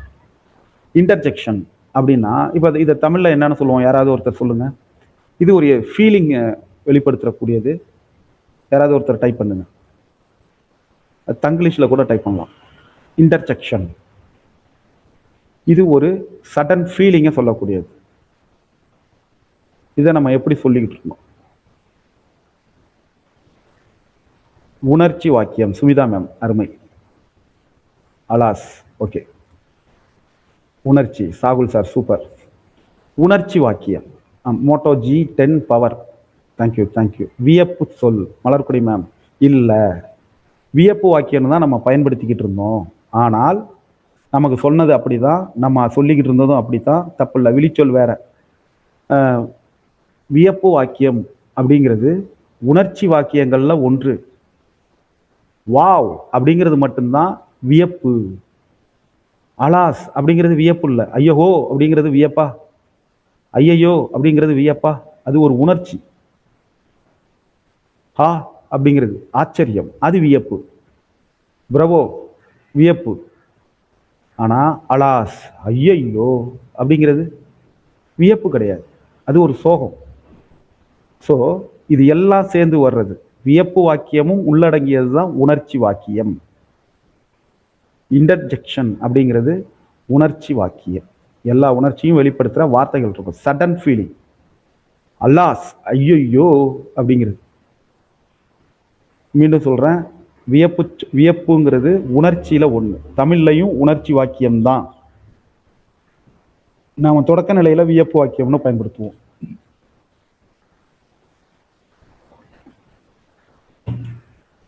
அடுத்தது நவுன். இதை பார்த்துக்கோங்க. நவுன் ஏற்கனவே பார்த்துட்டோம். நேம் ஆஃப் அ பர்சன், ஒரு மனிதனுடைய பெயர். பிளேஸ், இடத்தினுடைய பெயர். திங், பொருளினுடைய பெயர். அனிமல், விலங்கினுடைய பெயர். ஆர் அன் ஐடியா, கருத்து, கருத்தியல் பெயர். இந்த நவுன்ல எத்தனை வகையான நவுன் இருக்கு குறிப்பெடுத்துக்கிறோம். ப்ராப்பர் நவுன் அப்படின்னா என்ன? பர்டிகுலர் பர்சன், பர்டிகுலர் பிளேஸோட பெயர் proper noun. Hari proper noun. Akbar proper noun. Stephen proper noun. Kayal proper noun. Chennai proper noun. Common noun. Common நவுன்னா ஒரு சேம் கிளாஸ் அவங்களுக்கு கொடுக்குற பெயர். பாய் அப்படின்னா நீங்கள் ஒரு கிளாஸில் போய் நின்று பாய் வா அப்படின்னா அத்தனை பேரும் வருவான், அப்போ அது காமன். அதே ஹரின்னா ஹரி மட்டும்தான் வருவான், ஏன்னா அது ப்ராப்பர். கேர்ள், கேர்ள்னு சொல்கிறது அந்த கிளாஸில் உள்ள எல்லா பெண்களையும் குறிக்கும். விமன்னு சொல்கிறது எல்லா பெண்மணிகளையும் குறிக்கும். ட்ரீங்கிறது எல்லா மரங்களையும் குறிக்கும். நீம்ங்கிறது நீம் ட்ரீவியை மட்டும்தான் குறிக்கும். வேப்ப மரத்தை மட்டும்தான் நீம்னு சொல்ல முடியும். தென்னை மரத்தை போய் நம்ம நீம்னு சொல்ல முடியாது. ஸோ ஆனால் தென்னை மரத்தையும் ட்ரீன்னு சொல்லலாம், வேப்ப மரத்தையும் ட்ரீன்னு சொல்லலாம். ஸோ இது காமன் நவுன். தென்னை அப்படிங்கிறது ப்ராப்பர். வேப்ப மரம், வேப்பம் அப்படிங்கிறது, வேம்பு அப்படிங்கிறது ப்ராப்பர். இதை நம்ம புரிஞ்சுக்கணும். அப்போ ப்ராப்பர் நவுன்னா பர்டிகுலர் பர்சன் அல்லது பிளேஸோட பெயர். கிராமம் அப்படிங்கிறது காமன் நவுன். உங்க கிராமத்தோட பேரு ப்ராப்பர் நவுன். டவுன் அப்படிங்கிறது காமன் நவுன். உங்க நகரத்தோட பேரு proper noun. State common noun. Tamil Nadu proper noun. India, nation common noun. India proper noun. அடுத்தது collective noun. Number of persons or things இருக்கு, அவங்களுக்கு ஒரு பெயர். இது ஒரு குழு பெயர். கலெக்டிவ் நவுன், குழு பெயர். ஞாபகம் வச்சுக்கிறோம். போலீஸ், அதுக்குள்ள நிறைய பேர் இருப்பாங்க. ஆர்மி, நிறைய இராணுவ வீரர்கள் சேர்ந்த தொகுப்பு ஆர்மி. கிரவுடு, நிறைய மக்கள் சேர்ந்த தொகுப்பு கிரவுடு. பீப்புள், நிறைய மக்கள் சேர்ந்தது. டீம், நிறைய பிளேயர்ஸ் சேர்ந்தது டீம். நேஷன், நிறைய ஸ்டேட் சேர்ந்தது நேஷன். ஃபேமிலி, நிறைய ஃபேமிலி மெம்பர்ஸ் சேர்ந்தது ஃபேமிலி. அப்போ இதெல்லாம் கலெக்டிவ் நவுன், குழு பெயர். Abstract noun. அப்ஸ்ட்ராக்ட்னா என்ன? இதை நம்ம குவாலிட்டி, நிலை, இதை நம்ம பார்க்க முடியாது. அப்ஸ்ட்ராக்ட், கருத்தியல் அப்படின்னு நம்ம சொல்லலாம். குவாலிட்டி, கைண்ட்னஸ் நம்ம கண்ணால் பார்க்க முடியாது. ஹானஸ்டி கண்ணால் பார்க்க முடியாது. சிரிப்பு, சிரிக்கிறத பார்க்கலாம், ஆனால் அந்த உணர்ச்சியை நம்ம கண்ணால் பார்க்க முடியாது. வெறுப்பு, இதை நம்ம கண்ணால் பார்க்க முடியாது. இளமை அப்படிங்கிறது தோற்றத்தில் வேணா தெரியலாம், அந்த இளமைங்கிறத தனியாக நம்ம பார்க்க முடியாது. அது ஒரு உணர்வு, அப்ஸ்ட்ராக்ட் அப்படிங்கிறத நம்ம புரிஞ்சுக்கிறோம். அடுத்தது மெட்டீரியல் நவுன், எதனால் உருவாக்கப்பட்டிருக்கிறது? Raw material, gold, silver, fibre, diamond, wood, clay, cotton. இது எல்லாருமே நம்ம ஞாபகம் வச்சுக்கணும். ஏன்னா இந்த மெட்டீரியல் அப்படிங்கிறது அட்ஜெக்டிவ் வரிசைப்படுத்துறதுல இது முக்கியம். மெட்டீரியல், இதெல்லாம் மெட்டீரியல் இப்படிங்கிறத ஞாபகம் வச்சுக்கணும். Golden, silver, fibre, diamond, would, உடன், கிளே, காட்டன், இது எல்லாம் மெட்டீரியல் ஞாபகம் வச்சுக்கிறோம். இப்போ 8ஆம் வகுப்பு வரை 5 வகை நவுன் பார்த்துருக்கோம். அதில் தெளிவாக இருக்கணும். இதை எடுத்து பிரித்து எழுத சொன்னோம் நம்ம போன வகுப்புல. இப்போ வேண்டாம், நேரம் இல்லை. உதாரணத்துக்கு ஒவ்வொன்று மட்டும் சொல்லுங்க. பர்சன், அதில் ஒருத்தர் டைப் பண்ணுங்க. பிளேஸ், ஒருத்தர் டைப் பண்ணுங்க. பிளேஸ்னு போட்டு டைப் பண்ணுங்க. திங்க்னு போட்டு டைப் பண்ணுங்க. அனிமல்னு போட்டு டைப் பண்ணுங்க. ஒருத்தர் மட்டும் முயற்சி பண்ணுங்க, நம்ம சொல்லிக்கலாம். நானே சொல்லிடுறேன். திங்க், நான் பர்சன் சொல்லிடுறேன். நீங்கள் வந்து ஃபீலிங்ஸை மட்டும் டைப் பண்ணுங்க. ஃபீலிங்ஸ் மட்டும் டைப் பண்ணுங்க. Person David. அடுத்தது நாராயணன், சிஸ்டர், பாரதி, பிரதர், மாண்புமிகு தமிழக முதல்வர் விஜய்,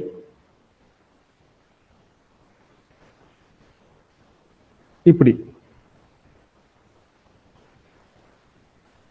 அடுத்தது பிளேஸ் நேம், மதுரை,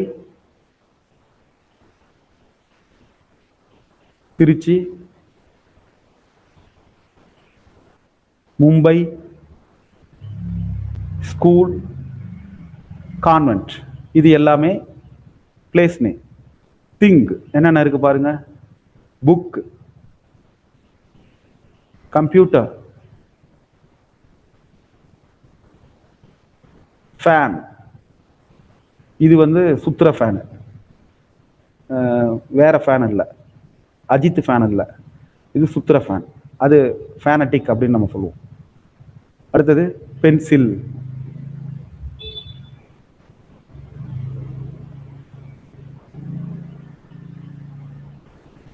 ஓகே. அடுத்தது நான் ஐடியா ஃபீலிங்ஸை ஒருத்தர் சொல்லுங்கன்னு சொல்லியிருந்தேன். கிளாக் இருக்கா? இதில் இல்லையே, சரி அவங்களா சொல்லியிருக்காங்கன்னு நினைக்கிறேன். ஓகே. அனிமல் நேம் தெரியுது. பேரட், டைகர், ஸ்வான், அன்னம், எலிஃபண்ட். ஓகே. ஐடியாஸ், இதில் என்ன இருக்கு? ஹாப்பினஸ் ஒரு ஐடியா, தாட் சிந்தனை ஐடியா, ப்ராப்ளம் அது ஒரு ஐடியா, சொல்யூஷன் ஒரு ஐடியா ஃபீலிங், சக்சஸ் ஐடியா கருத்தியல் ரீதியானது. ஓகே. அடுத்தது நேரம் வேற போயிட்டு இருக்கு, இன்னும் நம்ம பாடமே முடிக்கல. குரூப் நேம் கொடுத்துருக்காங்க, இதுல உள்ளது தான் நமக்கு வரும். இது என்னன்னு பாருங்க. Herd of cows. சரி, இது நம்ம அந்த ஆன்சரோட நான் போடுறேன். ஒன் செகண்ட் வரேன். Subject pronoun, object pronoun, possessive adjective, possessive pronoun. நான் நடத்தும் போதே நிறைய முறை சொல்லியிருந்தேன், இதுல இருந்து கண்டிப்பா ஒரு மார்க் உண்டு. இந்த முறை 2 மதிப்பெண் வந்திருந்தது. அநேகமா நீங்க அந்த கொஸ்டின் பேப்பர்ல கவனிச்சிருக்கலாம். Possessive adjective, possessive pronoun, subject pronoun, object pronoun. Object pronoun, subject ப்ரொனவுன்னா என்ன? நான், நாங்கள், நீ, நீங்கள், அவர்கள், அது, அவள், அவன். இப்படி ஒரு செயலை செய்யக்கூடியவன். அவன் செஞ்சான், அவள் பாடினாள், அவர்கள் ஓடினார்கள், இப்படி சொல்றது. அந்த செயலை செய்யக்கூடியதா இருக்கிறத சப்ஜெக்டா இருக்கிற இடத்துல இருக்கிற சப்ஜெக்ட் ப்ரொனவுன். ஆப்ஜெக்ட் ப்ரொனவுன்னா என்ன? அந்த செயலினுடைய விளைவை ஏற்றுக்கொண்டது, அதாவது செய்யப்படும் பொருளா இருக்கிறது. அவங்களுக்கு அந்த வினையில என்ன? ஹீ கிக்ஸ் மீ, அவன் என்ன உதைச்சான், அப்படி வர்றது. என்ன, எங்களை, உன்னை, உங்களை, அவனை, அவளை, அவங்கள, அத, அவைகள், இது எல்லாமே அப்ஜெக்ட் ப்ரொனவுன். குறிப்பெடுத்துக்கோங்க. நான், நாங்கள் சப்ஜெக்ட், அவன், நான், நாங்கள், அவன், அவர், இது சப்ஜெக்ட். நான், நீ, அவள் சப்ஜெக்ட், என்னை, உன்னை, அவளை object. Object object pronoun. Possessive அட்ஜெக்டிவ்னா என்ன? ஒரு கார் இருக்குன்னு வச்சுப்போம். மை கார், என்னுடைய கார், ஒரு அட்ஜெக்டிவா வருது. அந்த காரை பத்தின, காருங்கிற நவுனை பத்தின கூடுதலான தகவலா வருது. இது சப்ஜெக்டாவும் வரல, ஆப்ஜெக்டாவும் வரல, அந்த காரை பத்தின கூடுதல் தகவலா வருது. அப்ப என்னது கூடுதல் தகவல்னா? என்னது? நவுனை பத்தின கூடுதல் தகவல் என்ன? அட்ஜெக்டிவ். அப்ப அட்ஜெக்டிவா வருது. என்ன அட்ஜெக்டிவா வருது? பொசசிவ். என்னுடைய, உடைய வருது. என் உடைமை, உடைமை, அதுதான் பொசசிவ். என்னுடைய கார் பொசசிவ் அட்ஜெக்டிவ். நம்முடைய கார் பொசசிவ் அட்ஜெக்டிவ். உன்னுடைய கார் பொசசிவ் அட்ஜெக்டிவ். தயர், அவர்களுடைய. ஹிஸ், அவனுடைய. ஹெர், அவளுடைய. இட்ஸ், அதனுடைய. இப்படி உடைமை அப்படின்னு வந்தா அது உடைமையை சொல்வதாக. என்னுடைய, உன்னுடைய, அவனுடைய எழுதிக்கிங்க. Possessive adjective. பொசசிவ் ப்ரொனவுன் என்னது? பொசசிவ் ப்ரொனவுன்னா, ப்ரொனவுன்னா நமக்கு தெரியும், நவுனுக்கு பதிலா வர்றது. பொசசிவ் ப்ரொனவுன்னா இதை நம்ம தமிழர்த்த சொன்னா புரிஞ்சுக்க முடியும். பொசசிவ்னா உடைமைன்னு நம்ம பார்த்துட்டோம். ப்ரொனவுன்னா நவுனுக்கு பதிலா வர்றது. என்னுடையது, உன்னுடையது, அவனுடையது, உடையது. உடையன்னு வந்தா பொசசிவ் அட்ஜெக்டிவ். உடையதுங்கிறது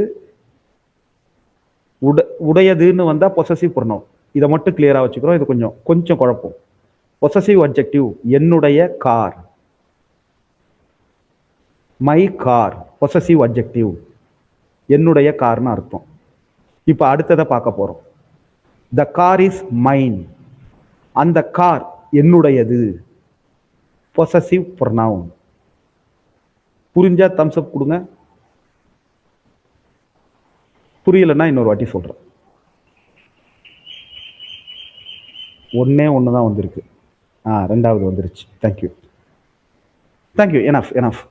எல்லாருக்கும் புரிஞ்சிருக்கும் நம்புறேன். மீண்டும் ஒரு வாட்டி சொல்றேன். சப்ஜெக்ட் ப்ரொனவுன் இதை எழுதிருப்பீங்க. இதை கண்டிப்பா எழுதிக்கோங்க. சப்ஜெக்ட் ப்ரொனவுன் ஐ, நான், வி. இதை ஒரு ஸ்கிரீன்ஷாட் எடுத்துக்கோங்க. நிச்சயமாக ஒரு மதிப்பெண். தமிழ்ல எழுதிக்கோங்க. நான், நீ, அவன் சப்ஜெக்ட், என்னை, உன்னை, அவனை ஆப்ஜெக்ட் ப்ரொனவுன், என்னுடைய, உன்னுடைய, அவனுடைய பொசசிவ் அட்ஜெக்டிவ், என்னுடையது, உன்னுடையது, அவனுடையது பொசசிவ் ப்ரொனவுன். இதை கிளியரா வச்சுக்கோங்க. அடுத்தது சப்ஜெக்ட் ப்ரொனவுன், ஆப்ஜெக்ட் ப்ரொனவுன் ரெண்டுக்கும் வித்தியாசம் கொடுத்துருக்காங்க. இதுதான் சப்ஜெக்ட்டுக்கு பதிலாக வரும்னு நம்ம ஏற்கனவே சொல்லிட்டோம். ஹரி, கலா இஸ் மை ஃப்ரெண்ட், அதுக்கு பதிலாக ஷீ இஸ் மை ஃப்ரெண்ட் அப்படி சொல்றது. அந்த சப்ஜெக்ட்ங்கிற இடத்துல இது வரும். இப்போ ஷீ, இட்டு, தே இதை அண்டர்லைன் பண்ணீங்கன்னா அதுக்கு கீழே எஸ்ன்னு போடுவீங்க. ஓகேவா? சென்டென்ஸ் பேட்டர்ன்ல இது எஸ்ன்னு வரும். இதெல்லாம் சப்ஜெக்ட் ப்ரொனவுன். அடுத்தது object pronoun. Me, them, you. இது வந்திருக்கிற இந்த யூங்கிறது எல்லாத்துலேயும் 2 இதில் யூன்னு தான் வரும். ஹிஸ்ஸும் 2 இதில் ஹிஸ்ன்னு தான் வரும். அப்போ நம்ம யூசேஜை பார்க்கணும். இந்த இடத்துல மீ என்னவா வந்திருக்கு? ஆப்ஜெக்டா வந்திருக்கு. அப்போ அது ஆப்ஜெக்ட் ப்ரொனவுன். சென்டென்ஸை எழுதி தான் நம்ம உணர முடியும். இப்போ நான் சொல்றது நீங்க புரிஞ்சுக்கிட்டீங்கனாலே அங்கே கொடுத்துருக்கிற கேள்வியில இப்படி தான் வரும். இதுல இது என்னவா இருக்கு? சப்ஜெக்டா இருக்கா, ஆப்ஜெக்டா இருக்கா? ஆப்ஜெக்டா இருக்கு. ஹீ கால்டு தெம், தெம்ங்கிறது என்னவா இருக்கு? ஆப்ஜெக்டா இருக்கு. I will give you a book, யூங்கிறது என்னவா இருக்கு? புக்குங்கிறது டைரக்ட் ஆப்ஜெக்டாக இருக்குது, யூங்கிறது இன்டைரக்ட் ஆப்ஜெக்டாக இருக்குது. ஸோ இதுவும் ஆப்ஜெக்ட் ப்ரொனவுன் தான். புரிஞ்சுக்கிட்டோம்.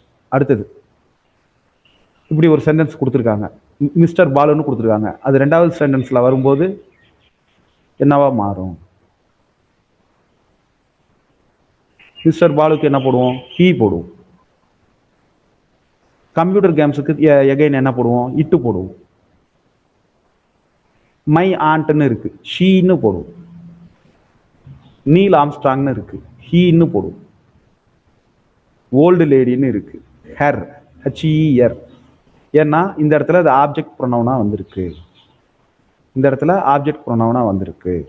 இந்த மிஸ்டர் பாலுவும் ஆப்ஜெக்ட் ப்ரொனவுனா தான் வந்திருக்கு. அப்போ அந்த இடத்துல ஹிம்னு போடுவோம். மிஸ்டர் பாலுவுக்கு ஹிம்னு போடுவோம். Cave him. சப்ஜெக்டா வந்தா ஹீ ஷி, ஆப்ஜெக்டா வந்தா ஹிம் ஹெர் தெம். இதை போடுவோம், ஞாபகம் வச்சுப்போம். பொசசிவ் ப்ரொனவுன், பொசசிவ் அட்ஜெக்டிவ் நம்ம பார்த்தது தான். மை ஷர்ட் இஸ் கிரீன், என்னுடைய சட்டை பச்சை, பச்சை சட்டை என்னுடையது. உன்னுடைய புத்தகம் புதுசு, புதிய புத்தகம் உன்னுடையது. அவனது நாய்க்குட்டி சின்னது, சின்ன நாய் அவனுது. எங்க பறவை சத்தம் போடும், சத்தம் போடுற பறவை எங்களுது. அவ்வளவுதான். இதை புரிஞ்சுக்கிட்டா போதும். இப்படி மாற்றி எழுதுறத செலக்ட் பண்ண தான் சொல்ல போறாங்க. இப்போ நான் சொன்ன மாதிரியே சொல்லி பாருங்க. பச்சை சட்டை, ஏன் சட்டை பச்சை கலர், பச்சை கலர் சட்டை என்னுடையது. இதை மட்டும் ஞாபகம் வச்சுக்கோங்க. இதே மாதிரி அங்கே மாற்றிக்கோங்க. அடுத்தது verb, transitive verb, intransitive verb. Object இருக்கு, ஒரு சப்ஜெக்ட் இருக்கு, அதுக்கு ஆப்ஜெக்ட் இருந்தால் அது டிரான்சிட்டிவ். அதுக்கு ஆப்ஜெக்ட் இல்லைன்னா அது இன்ட்ரான்சிட்டிவ். என்னது? நான் எரிந்தேன், பந்தை எரிந்தேன். நான் உதைத்தேன், அவர்களை உதைத்தேன். நான் யோசித்தேன், கணிதத்தை யோசித்தேன். அப்ப இது எல்லாத்துக்குமே ஆப்ஜெக்ட் இருக்கு. நான் ஓடினேன், எந்த ஆப்ஜெக்டும் கிடையாது. நான் நீந்தினேன், எந்த ஆப்ஜெக்டும் கிடையாது. இப்படி ஆப்ஜெக்ட் இல்லாதது இன்ட்ரான்சிட்டிவ். இதை ஞாபகம் வச்சுக்கோ. அடுத்தது ஸ்பெஷல் ஹீரோ. இதுல இந்த ஸ்பெஷல் ஹீரோங்கிற போயம் பார்க்குறோம். கிறிஸ்டியனா எம் கெர்ஷன் எழுதியது. இந்த போயத்தை பொறுத்தவரையிலையும் எழுதினவங்க பேர் ஞாபகம் வச்சுக்கோங்க, குறிப்பெடுத்துக்கோங்க. Special hero Christina M Kherson எழுதியது. முக்கியமான போயம் ஸ்பெஷல் ஹீரோ. 8ஆம் வகுப்புல முக்கியமான போயம், இதை குறிப்பெடுத்துக்கோங்க. when I was a baby. இது அந்த கிறிஸ்டினா எம் கெர்ஷன் அவங்க தான் நேரேட்டர். இந்த poet is the narrator. poet தான் இந்த போயத்தை சொல்றது. நேரேட்டர் சொல்றது அவங்களுடைய அனுபவம் போன்று ஐங்கிற இடத்துல இருக்கக்கூடியது கிறிஸ்டியனா எம் கெர்ஷன். ஞாபகம் வச்சுக்கிறோம். when I was a baby you would hold me in your arms. நான் குழந்தையா இருக்கும்போது நீங்க என்ன கையில தூக்கி வச்சிருந்தீங்க. I felt the love and tenderness keeping me safe from harm. நான் அன்பையும் அந்த இலகிய தன்மையையும் உங்களுடைய கைகளில் உணர்ந்தேன், பாதுகாப்பாக உணர்ந்தேன். துன்பங்களில் இருந்து என்னை நீங்கள் பாதுகாப்பாக வைத்திருந்தீர்கள். நான் அந்த அன்பையும் இலகிய தன்மையையும் உணர்ந்தேன். I would look up into your eyes. நான் உங்களுடைய கண்களுக்குள் உற்று பார்ப்பேன். and all the love I would see. அங்கே என்னால் முழு அன்பையும் பார்க்க முடியும். how did I get so lucky? நான் எப்படி இப்படி ஒரு அதிர்ஷ்டசாலியான? you are the dad chosen from me. நீங்க எனக்காக தேர்ந்தெடுக்கப்பட்ட அப்பா. there is something special about your father love. தந்தையினுடைய அன்புல சில ஸ்பெஷல் இருக்கு, சிறப்புத்தன்மை இருக்கு. seem it was sent to me from some place above. நாக்கு வறண்டு போயிடுது, வேற ஒன்றும் இல்லை. seems it was sent to me from some place above. there is something special about your father's love. அப்பாவினுடைய அன்பில் சில சிறப்புத்தன்மைகள் இருக்கு. அது எப்படி இருக்குன்னா, இந்த வரி ரொம்ப முக்கியம். Seems it was sent to me from some place up above. எனக்கு இந்த அப்பாவை எங்கேயோ சம் பிளேஸ் அப், மேலே இருக்கக்கூடிய ஏதோ ஒரு இடம், அங்கேருந்து எனக்கு அனுப்புன மாதிரி தோணுது. அப்படின்னா என்ன? யாராவது ஒருத்தர் டைப் பண்ணுங்க. சொர்க்கம். சூப்பர். சொர்க்கத்திலிருந்து அனுப்புன மாதிரி தோணுது. Our love is everlasting. நம்முடைய அன்பு வந்து எப்போதுமே தீராதது. I just wanted you to know. இதை நீங்கள் தெரிஞ்சுக்கிறதுக்காக நான் சொல்கிறேன். நீங்கள் தெரிஞ்சுக்கணும்னு நான் விரும்புகிறேன். நம்முடைய அன்பு எப்போதுமே முடியாதது. That you are my special hero. நீங்கள் தான் என்னுடைய special hero. And I wanted to tell you so. இதை நான் நிச்சயமாக உங்கள்கிட்ட சொல்லணும்னு நினச்சேன். வேற பெரிய பொயட்டிக் டிவைசஸ்லாம் இல்லை. ஆமாம், வேற எதுவுமே பெரிய பொயட்டிக் டிவைசஸ் இல்லை. நம்ம ரைமிங் ஸ்கீம் மட்டும்தான் இருக்கு. ஏபிசிபி, அடுத்தது I see lucky me. AB AB ABCB தான். அப்படிதான் இந்த போயம் இருக்கு. இதை நம்ம பார்க்குறோம். இது போல சில வரிகள் கொடுத்துருப்பாங்க. Seems it was sent to me from some place up above. What do the line above lines mean அப்படின்னு கொடுத்துட்டு 4 விளக்கம் கொடுத்துருப்பாங்க. அதை நம்ம எழுதணும். இதில் அலிட்ரேஷன் இருக்கு. Something special. அலிட்ரேஷன்னா என்ன? அலிட்ரேஷன் என்னது? அப்போ அலிட்ரேஷன் அப்படின்னா சம்திங் ஸ்பெஷல். ரெண்டுலையுமே அந்த இஸ் ஓசை வருது. மெய்யொலி. அலிட்ரேஷன்ங்கிறது மெய்யொலி. அது ஒரே வரியில ரிப்பீட் ஆகுது. சேம் சவுண்ட், முதல் எழுத்துல ரிப்பீட் ஆகுது. ஓகே. அடுத்தது ஹைப்பர் போல் சொல்லியிருந்தீங்க. எவர் லாஸ்ட். ஹைப்பர் போல். நம்முடைய அன்பு எப்போதுமே தீராதது. இது எவர் லாஸ்ட்லாம் இல்லைங்க. இது நம்முடைய அன்பு எப்போதுமே தீராதது அப்படிங்கிறது எப்படி எவர் லாஸ்டா? ஹைப்பர் போலா? இந்த உலகமே அழிஞ்சாலும் அப்படின்னு சொல்றது தான் ஹைப்பர் போல். நம்முடைய அன்பு எப்போதுமே தீராதது அப்படின்னா அவங்க 2 பேரும் இருக்கிற வரலையும் தான் அப்படிங்கிற அர்த்தத்துல தான் வரும். ஸோ இதை ஹைப்பர் போல் அப்படின்னு ஒரு ஆப்ஷன் இருந்ததுன்னா அதில் எடுத்துக்கலாம். அதை நம்ம எடுத்துக்கிறோம். Some place up above. இது வந்து நம்ம இமேஜரியில் வரும். நம்ம கற்பனை பண்ணக்கூடிய ஒரு விஷயம். சம் பிளேஸ் அப் above அப்படிங்கிறது இமேஜரி, விஷுவல் இமேஜரி அப்படிங்கிறதுல வரும். அதை நம்ம அதை நம்ம கவனத்தில் வச்சுக்கிறோம். எவர் லாஸ்டிங் அப்படிங்கிறது ஹைப்பர் போலில் இப்படி ஒரு வர வாய்ப்பு இல்லை. அப்படி வந்து ஹைப்பர் போல் இருந்தால் அதை எடுத்துக்கோங்க. வருது, அதில் ஹைப்பர் போல் இருக்குன்னா வேற எதுவும் அதில் இல்லை. பொருந்தலை அப்படிங்கிற பக்கத்தில் ஹைப்பர் போல் எடுத்துக்கோங்க. நம்ம 12:30க்கு சொல்லியிருந்தோம். 12:30 ஆயிடுச்சு. இதை மட்டும் பார்த்துட்டு முடிச்சுக்குவோம். ஏன்னா இது நம்ம 6 to 8 வகுப்பை பொறுத்தவரையிலையும் தமிழில் எப்படி வள்ளுவர் முக்கியமோ அதே போல் ஆங்கிலத்தில் நம்ம எட்கர் ஆல்பர்ட் கெஸ்ட் முக்கியம். அதை நம்ம பார்க்குறோம். என்ஜாய்மெண்ட்னா தொடர்ச்சி, அதுவும் இதில் இருக்கிற மாதிரி தெரியல. ஹைபர் பவுல் அப்படிங்கிறது ஒன்லி எ டாட். இதில் இந்த வரிகளை வேகமாக பார்த்துருவோம். Only a dad with a tired face coming home from the daily race. ஏ அதை பார்த்துக்கிறோம். டயர்ட் ஃபேஸோட அப்பா வீட்டுக்கு வராங்க. Bringing lit of gold or fame to show how well he has played the game. அவங்க ரொம்ப பிரிங்கிங், ஏதாவது ஒரு புகழோ அல்லது ஒரு தங்கமோ எடுத்துகிட்டு வராங்க. அவங்க எப்படி அந்த கேமை விளையாடினாங்கன்னு சொல்கிறதுக்காக, காட்டுறதுக்காக. To show. But glad if he heard that his own rejoice to see he come and to hear his voice. ஆனால் அவங்களுடைய இதயத்தில் அவங்களுடைய ஓன் ரிஜாய்ஸ், அவங்கள பார்க்கறதுக்கு சந்தோஷமா இருக்கு, அவங்களுடைய குரலை கேட்கறதுக்கு சந்தோஷமா இருக்கு.